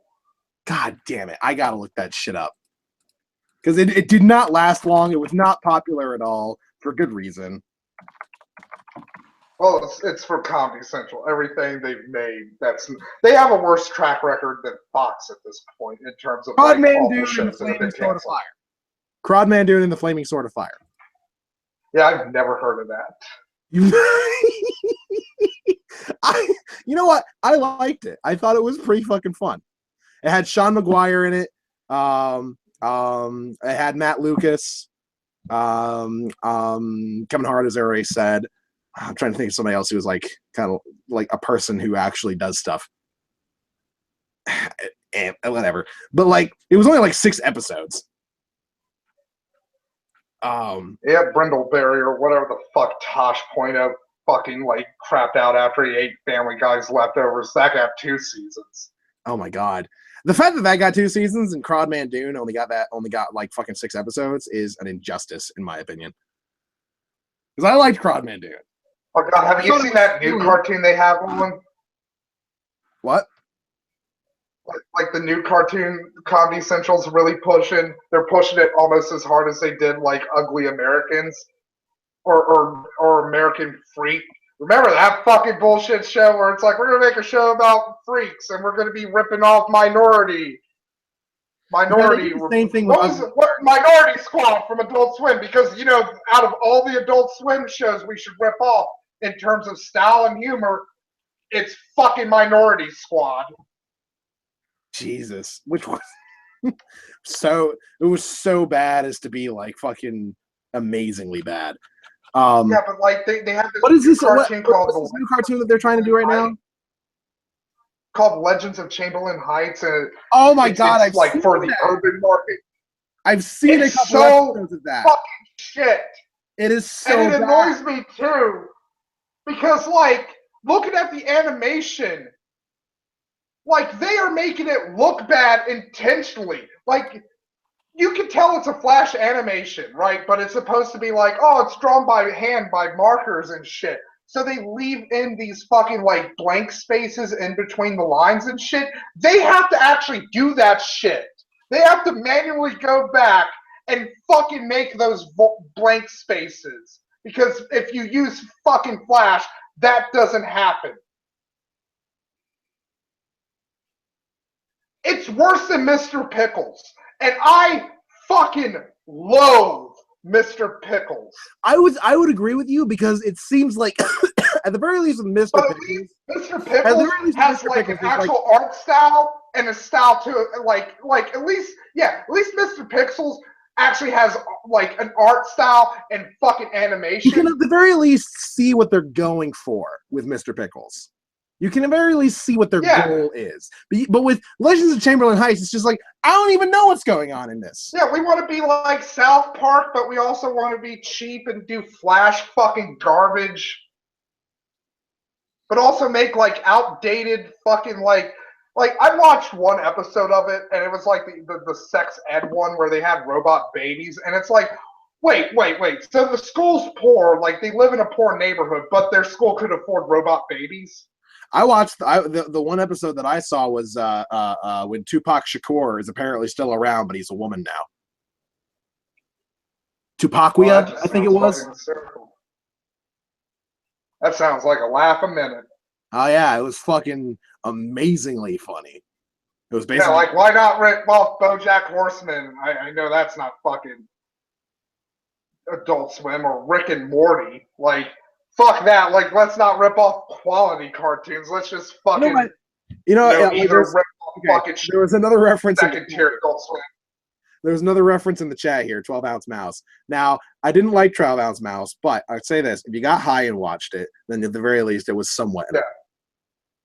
If you know the barest amount of philosophy, like 12-ounce mouse is infuriated. It kind of is, because it's like so incredibly postmodern as to like be insulting towards postmodernism, which is really weird. Yeah, because like postmodernism is just garbage. Like it's supposed to be garbage. Yeah, it's supposed to be. And yet 12-ounce mouse like is almost too much garbage.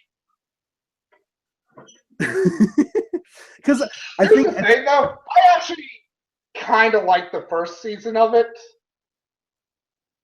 I wouldn't even say I liked any of it. I mean, I get what they were doing with it. Like if it was like Perfect Hair Forever and it had like its first season and it ended on like the weird cliffhanger it did, it would have been fine in my opinion. It would have been like, this is weird and shit, but like it had 14 episodes, like whatever. Yeah, and all of them were like 15 minutes long, so whatever. Like it wasn't that much. And you know what? I actually didn't have too much of a problem with Perfect Hair Forever. Me neither, in hindsight. I think the thing that fucked up Perfect Hair Forever is it was like, we're going to be a parody of anime, and it really wasn't.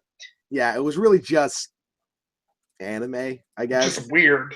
Just bad anime. That's basically all it was.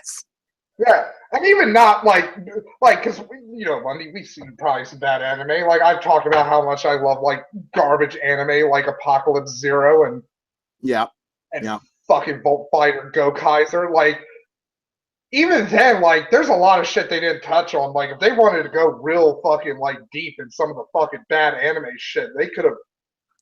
Oh, there was a lot of shit that they could have done. I mean, it felt like they really. It felt like they scratched the bare minimum. It feels like they watched, like, one. It feels like they watched, like, one episode of, like, Dragon Ball Z.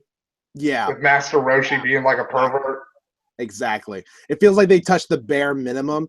And I don't know if it was intentional. Like, my thought is, like, what they were doing is they were trying to do this, like, anime satire for people who don't even watch anime, which doesn't work. You can't do a satire of a media that's supposed to appeal to people who aren't even familiar with the media that you're satirizing, because they won't get it. They're not going to understand what the problem is. What the opportunity ended hazy. Yeah. Squidbillies, ironically, though, is still on. How the fuck that happened, I have no idea. Here's the thing. I unironically love Squidbillies. It has a lot to do with the fact that is where I fucking grew up. I guess I can see that. I can definitely see that. It's like Squidbilly, like, you know how a lot of atheists say moral oral spoke to them? Yeah. But Squidbillies speaks to you. Squidbillies is my moral oral. I'll say this. Speaks to me on a level of like these people understand the plight of like what it means to live in the rural South. I'll say this. Moral oral, to me, like, I really liked moral oral. Not because I'm an atheist. I really like the first season, but like the second season, like, It kind of turned me off because it was more about like all the different plot threads and shit. Yeah, they stopped trying to be funny like a third of the way through the second season. Really, they really stopped. Yeah, it's like we gotta tie up all this shit, like the love affair between the dad and the gym coach and shit. Like now we're just going to show you that all of this is really dark and bad. I will say this though, I give them props for having a depressing ass ending. They could have fucking gone they like the happy cheery route, but they were like, no. They went full bore with breaking oral. They're just like, you know what? This is the ending, and it's an ending that works for nobody. Yeah. Except for like a weird fucking like existential, like almost nihilist like us, where it's like, yeah, that's life. That's what it does to you. It fucking crushes you and kills your dreams. I wouldn't say that moral oral started being anti-humor. Like because they definitely weren't even. Yeah, it's not Tim and Eric. It's not Tim and Eric. It's not like that. What they did Tim and Eric is anti-humor. They like the guy who there was actually an interview that was done with the guy who wrote Moral Oral, the guy who wrote and directed it.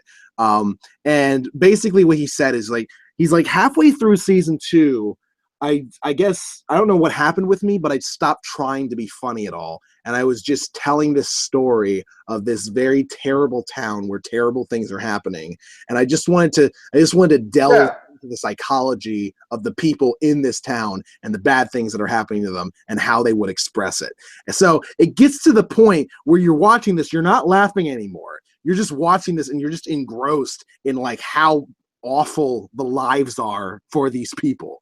And it becomes this very strange, like, adventure into. Yeah, it's one of those things where it's like I kind of hope like the end of it is like a nuclear weapon goes off and they all die. Like that's the only happy ending for everybody here. I'm not even sure if Chicken Town inspired him at all. I don't know. I wouldn't be surprised if it did, but yeah. I don't know. I think Moral Oral was definitely good regardless of where you get into it. It's just good for way different reasons depending on where you are into it. Yeah, if you want to be like laughs and shit, like stick to season 1. Yeah, but if you just want like if you're just looking to laugh at shit, there's no fucking reason. But if you want some more like Rick and Morty level of just like this is how bleak the universe can be, I wouldn't even say Rick and Morty because Rick and Morty. Yeah, true. Rick and Morty does have like a cynical optimism about it.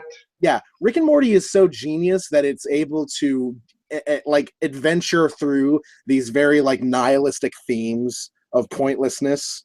And still be like, hey, you know, while still being humorous about it and still having an optimistic message about it.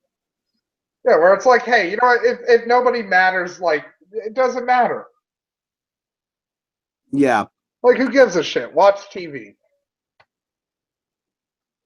By the way, season 3 is going to be coming soon. I'm so fucking excited about that shit. Rick and Morty. Yeah, I can't. Oh my fucking god! I can't wait for it. I can't wait. I can't.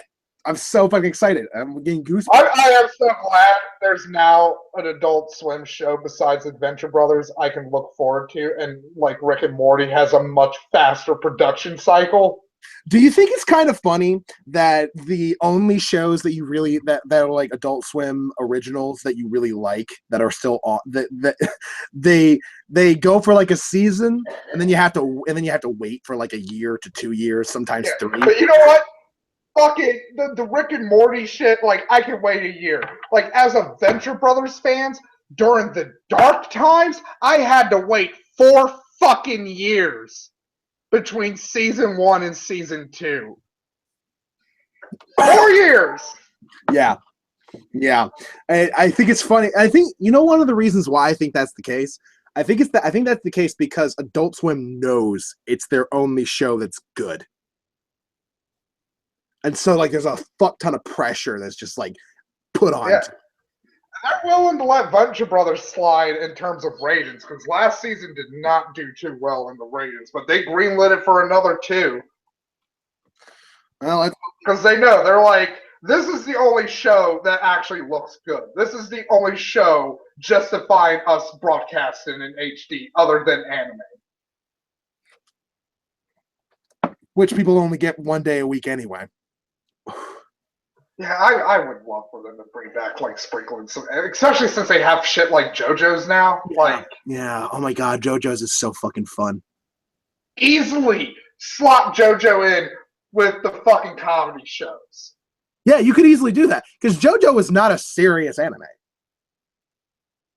It sort of makes the most serious it gets is like Phantom Blood, and that's mainly because of like all the insanely evil things Dio does, like kill Jonathan's dog by throwing it into a furnace. My Force Manacles, interesting point there. All animation is anime because that's how the Japanese use the word. So I don't know if you know who Digibro is, but he did a video analyzing the whole debate about what counts as anime and what counts as Western animation and stuff like that. And his basic point was, I call it anime if it comes from Japan, and I don't call it anime if it doesn't. But on the large scale, it doesn't really fucking matter. That was basically his main point.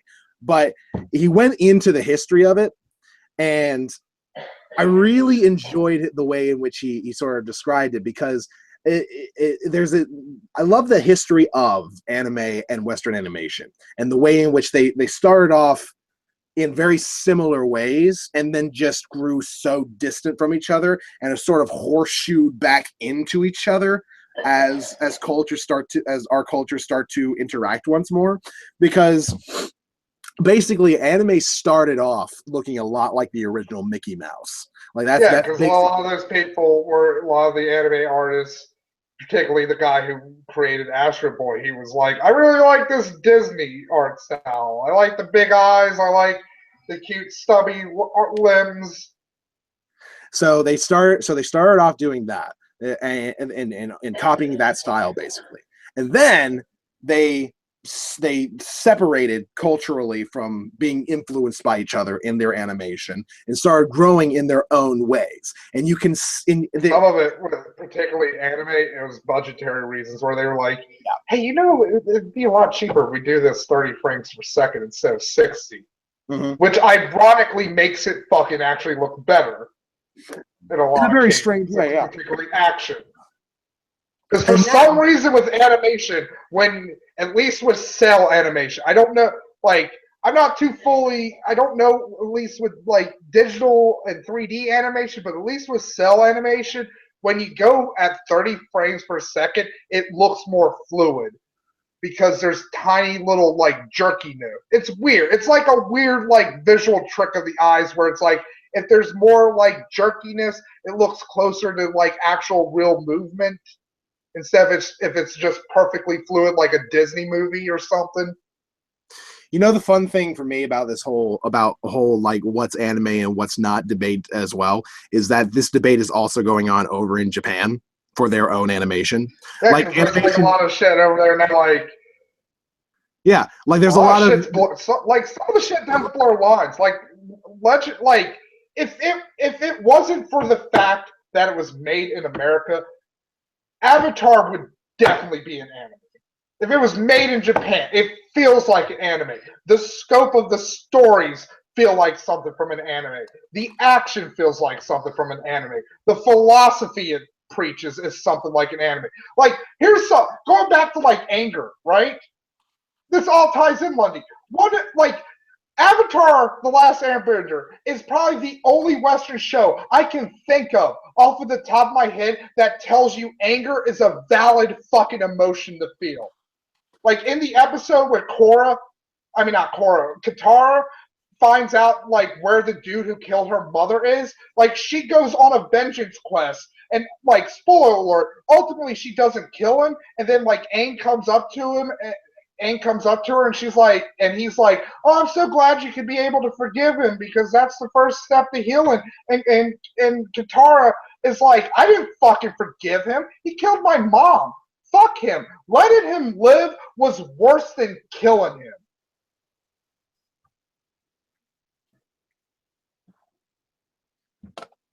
We have gone on a very strange journey. We have. Chat. we started off for like an hour and a half, just bitching about Trump, bitching about politics, and then the prequels got involved, and then we just evolved. And then we all went weeaboo and nerd. Like that's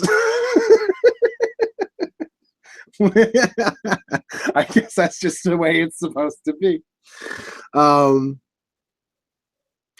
He covered examples like that. He also covered, I think, Cowboy Bebop, which was very Western inspired, not in its animation style, but in its themes. And its look. Well, I mean, not its complete look, but like, there's a lot of Western. There's a lot of Western in fucking Cowboy Bebop, and also the name too, Jazz Bebop. That's Western. That's a Western thing.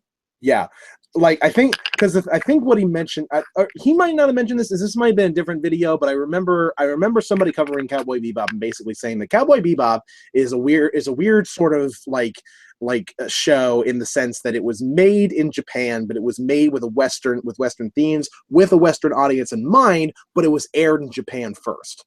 Yeah, and that's why like it failed at first in Japan, and why Cowboy Bebop isn't as highly regarded in Japan as it is here in the West.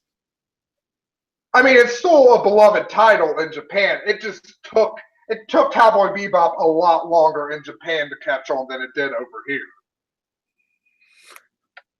By the way, I'm still very angry at people who compare Outlaw Star to Cowboy Bebop. There's some similarities and shit, but it's. I mean, there's similarities in the sense that they're like the bounty hunters in space. Like, first off, the actual story in Outlaw Star takes more precedent. Way more precedent. Like in Cowboy Bebop, it's more free flowing up until like the last 10 episodes or so.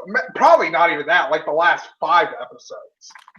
When they're like, oh yeah, there's this whole showdown between Vicious and Spike we've been setting up. The only real similarities between Outlaw Star and Cowboy Bebop, to my mind, is that they're bounty hunters. Also, that's it. There isn't even really a world ending. Like with Outlaw Star, there was at least like a thing that was going to fuck everything up. Like you could make the case that Vicious would fuck everything up by running the Mars crime families and shit. But like, it wasn't like as urgent as like, oh fuck, we need to find all the Magic Caster bullets and shit from Outlaw Star before somebody else does and fuck everything up. Because there's literally a guy who's going to eat everything.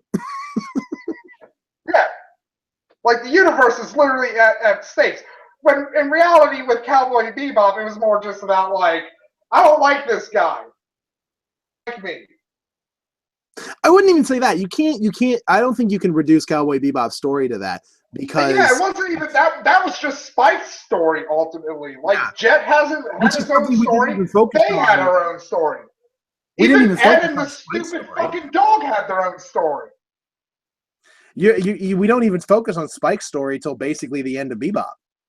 I mean, there's like allusions. You get like bits and pieces of it.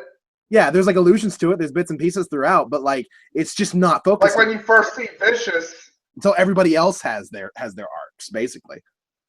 Which again, I don't agree with Bennett the Sage a lot of times, but like I agree with him.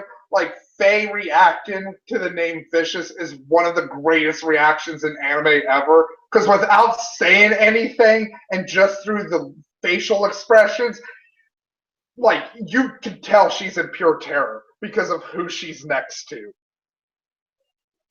She's like, oh fuck, it's this guy. Without having to say a word. Which is, it's interesting. I think that there's a lot of things that you can go into with Cowboy Bebop that are just brilliant to me. I think there's a lot of themes in it that are very well explored and very well done. Other than Dragon Ball, I can think of off the top of my head that has Native Americans in it. Leonard Cohen died? To be fair though, Cowboy Bebop does a lot more respectful job of having Native Americans and shit in it than fucking like the little boy girl that fucking Krillin thought was a girl and he wanted to marry. Holy shit, Leonard Cohen died. Yeah, like I don't blame him. I don't like. I'm not shocked by anything anymore. He probably was like, you know what? Fuck this I don't world. blame him. I'm If I out had of the here. chance, I would die now too. What the fuck? Yeah. It's like, you know what? I don't need to see space aliens and shit land. Like, I'm good now. Like, let me off the carnival ride. Jesus, man, I loved him. So much. Who So much of didn't? his But stuff. like 2016, it still has another month to just fuck with us. I feel like everybody has to go. What if 2017 is worse? I think everybody needs like just after this stream is done, everybody needs to go and find their favorite rendition of Hallelujah and just go fucking listen to it and watch it and be happy. Okay, just do that, please, because even though the Watchmen movie ruined that fucking song for me. That's why I said your favorite rendition, Matt. I know, but like, here's my problem with it. Like, yes, it's a Leonard Cohen song, but like when the Watchmen came out, that song became the Shrek song. It became the song that was sung during the really sad scene in the first Shrek movie. So all I could hear while Night Owl and Silk Spectre was fucking was the Shrek music, and all I could think of was fucking Shrek. Fine, then like I don't know, fucking Suzanne. Look up Look up I'm Your Man. That's a really good song of his. Yeah. Really great and sleazy sounding. It's awesome. Or you can just put on the entire soundtrack for like fucking what the fuck is it? McCabe and Mrs. Miller. That's what it was. He had like the Stranger song.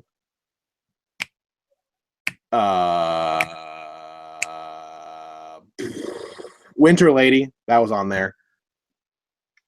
There's another one. But yeah, whatever your favorite Cohen song was, just go listen to it, go enjoy it, go have fun with it, because you know he influenced. Yeah, ain't gonna be more of that shit. He influenced. Unless he was like Prince and he literally recorded everything he ever did. Yeah, it's not very difficult to find anything Leonard Cohen did, but he's a huge influence on Western art in songwriting, in poetry. And I think I think it'd be a good idea to just give it a little bit of an homage to him, because it just popped up in the newsfeed apparently. Like I found an article just from like a half hour ago. He's dead at 82.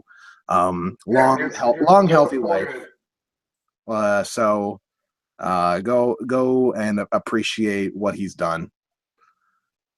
It's like, I've read this fucking history book before. I know who the first people the proto-fascists go for. It's the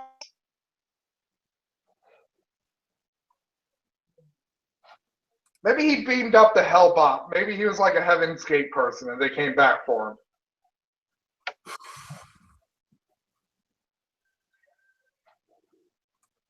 I don't know, maybe. Yeah, Heaven's Gate is still a thing. Like, wait, what? They still have Heaven's Gate still has their website, and it's from 1995. It is adorable. They'll get back to you with your questions though. They'll answer them. You serious? I've sent a couple. Yeah. Wait. But It's apparently owned by a couple who live in fucking like California, and they're like software engineers and shit. They seem nice enough. Why? Is it because like the creepy cult leader told them that their job was not to kill themselves, but to stay on Earth and keep the website up and running.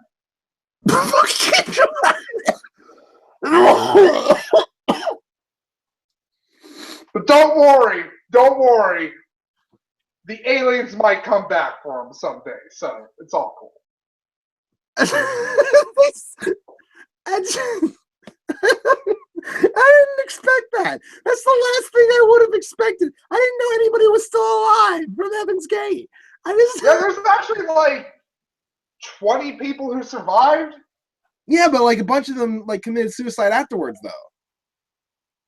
Yeah, some of them did, but like overall, like 20 people are still like. Well, at that time, after the suicides and shit, there were still like 20 people left in the cult.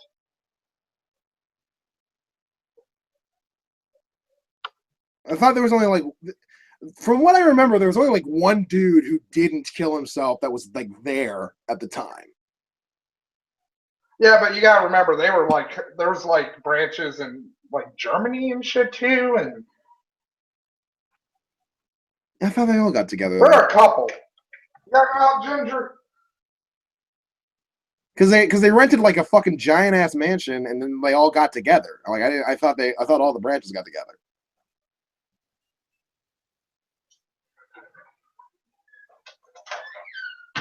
Oh my god.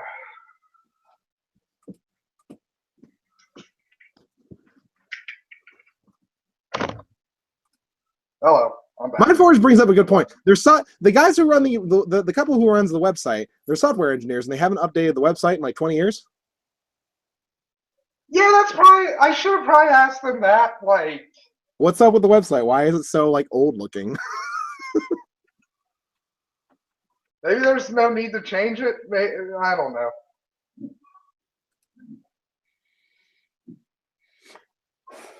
And Hazy Hills makes a joke about Jonestown and lemonade. Okay, I think that's about the time we should probably wrap things up. All right, it was great having you on, Matt. That talk of lemonade is I'm not joking, buddy. I've been holding in a piss for the last 20 minutes. Let's go ahead and wrap it up. It was great having everybody come by. It was great having everybody give their thoughts and stuff. Have a good night, everybody. I hope to do this again with Napalm in the future. This probably won't be our last chat session, so look forward to that. Oh yeah, don't worry. There's 4 years worth of anger in me, folks. Like, I got his channel in the description. He's gonna be channeling his anger into making more videos. He hasn't made videos in a while. He just made his first one in a long time today, and we're all hoping he makes more. Well, like a month, like 2 months. How, I don't know. Like, well, I don't know. When is the last time? Let me check. Let me check. I was actually gone for good this time. I was in a better place mentally and shit. I was like, I don't need YouTube to vent anger anymore. I'm fairly happy and positive. The most I get angry anymore is about stupid fucking movies. It looks like you deleted any video you made on the Usurper channel anyway. I cleaned house. I wanted to make it fucking like, look, this is serious this time, fuckers. I'm done. You still there's still the Napalm the Phoenix channel. You still have a lot of old shit on that. Fucking forever. Yeah. I'll go ahead and put that up there. That's all of his old stuff. You won't really find him uploading anything new there, but there's some entertaining stuff on there that you guys can go see. So there's that for you anyway. God damn it, that's not where I wanted to go. God fucking Jesus. I'll let you figure that out. I'm gonna take a piss like a race. You gotta go take a piss. Yeah, I'll put the Napalm the Phoenix channel down there for all you guys if you're interested. Fucking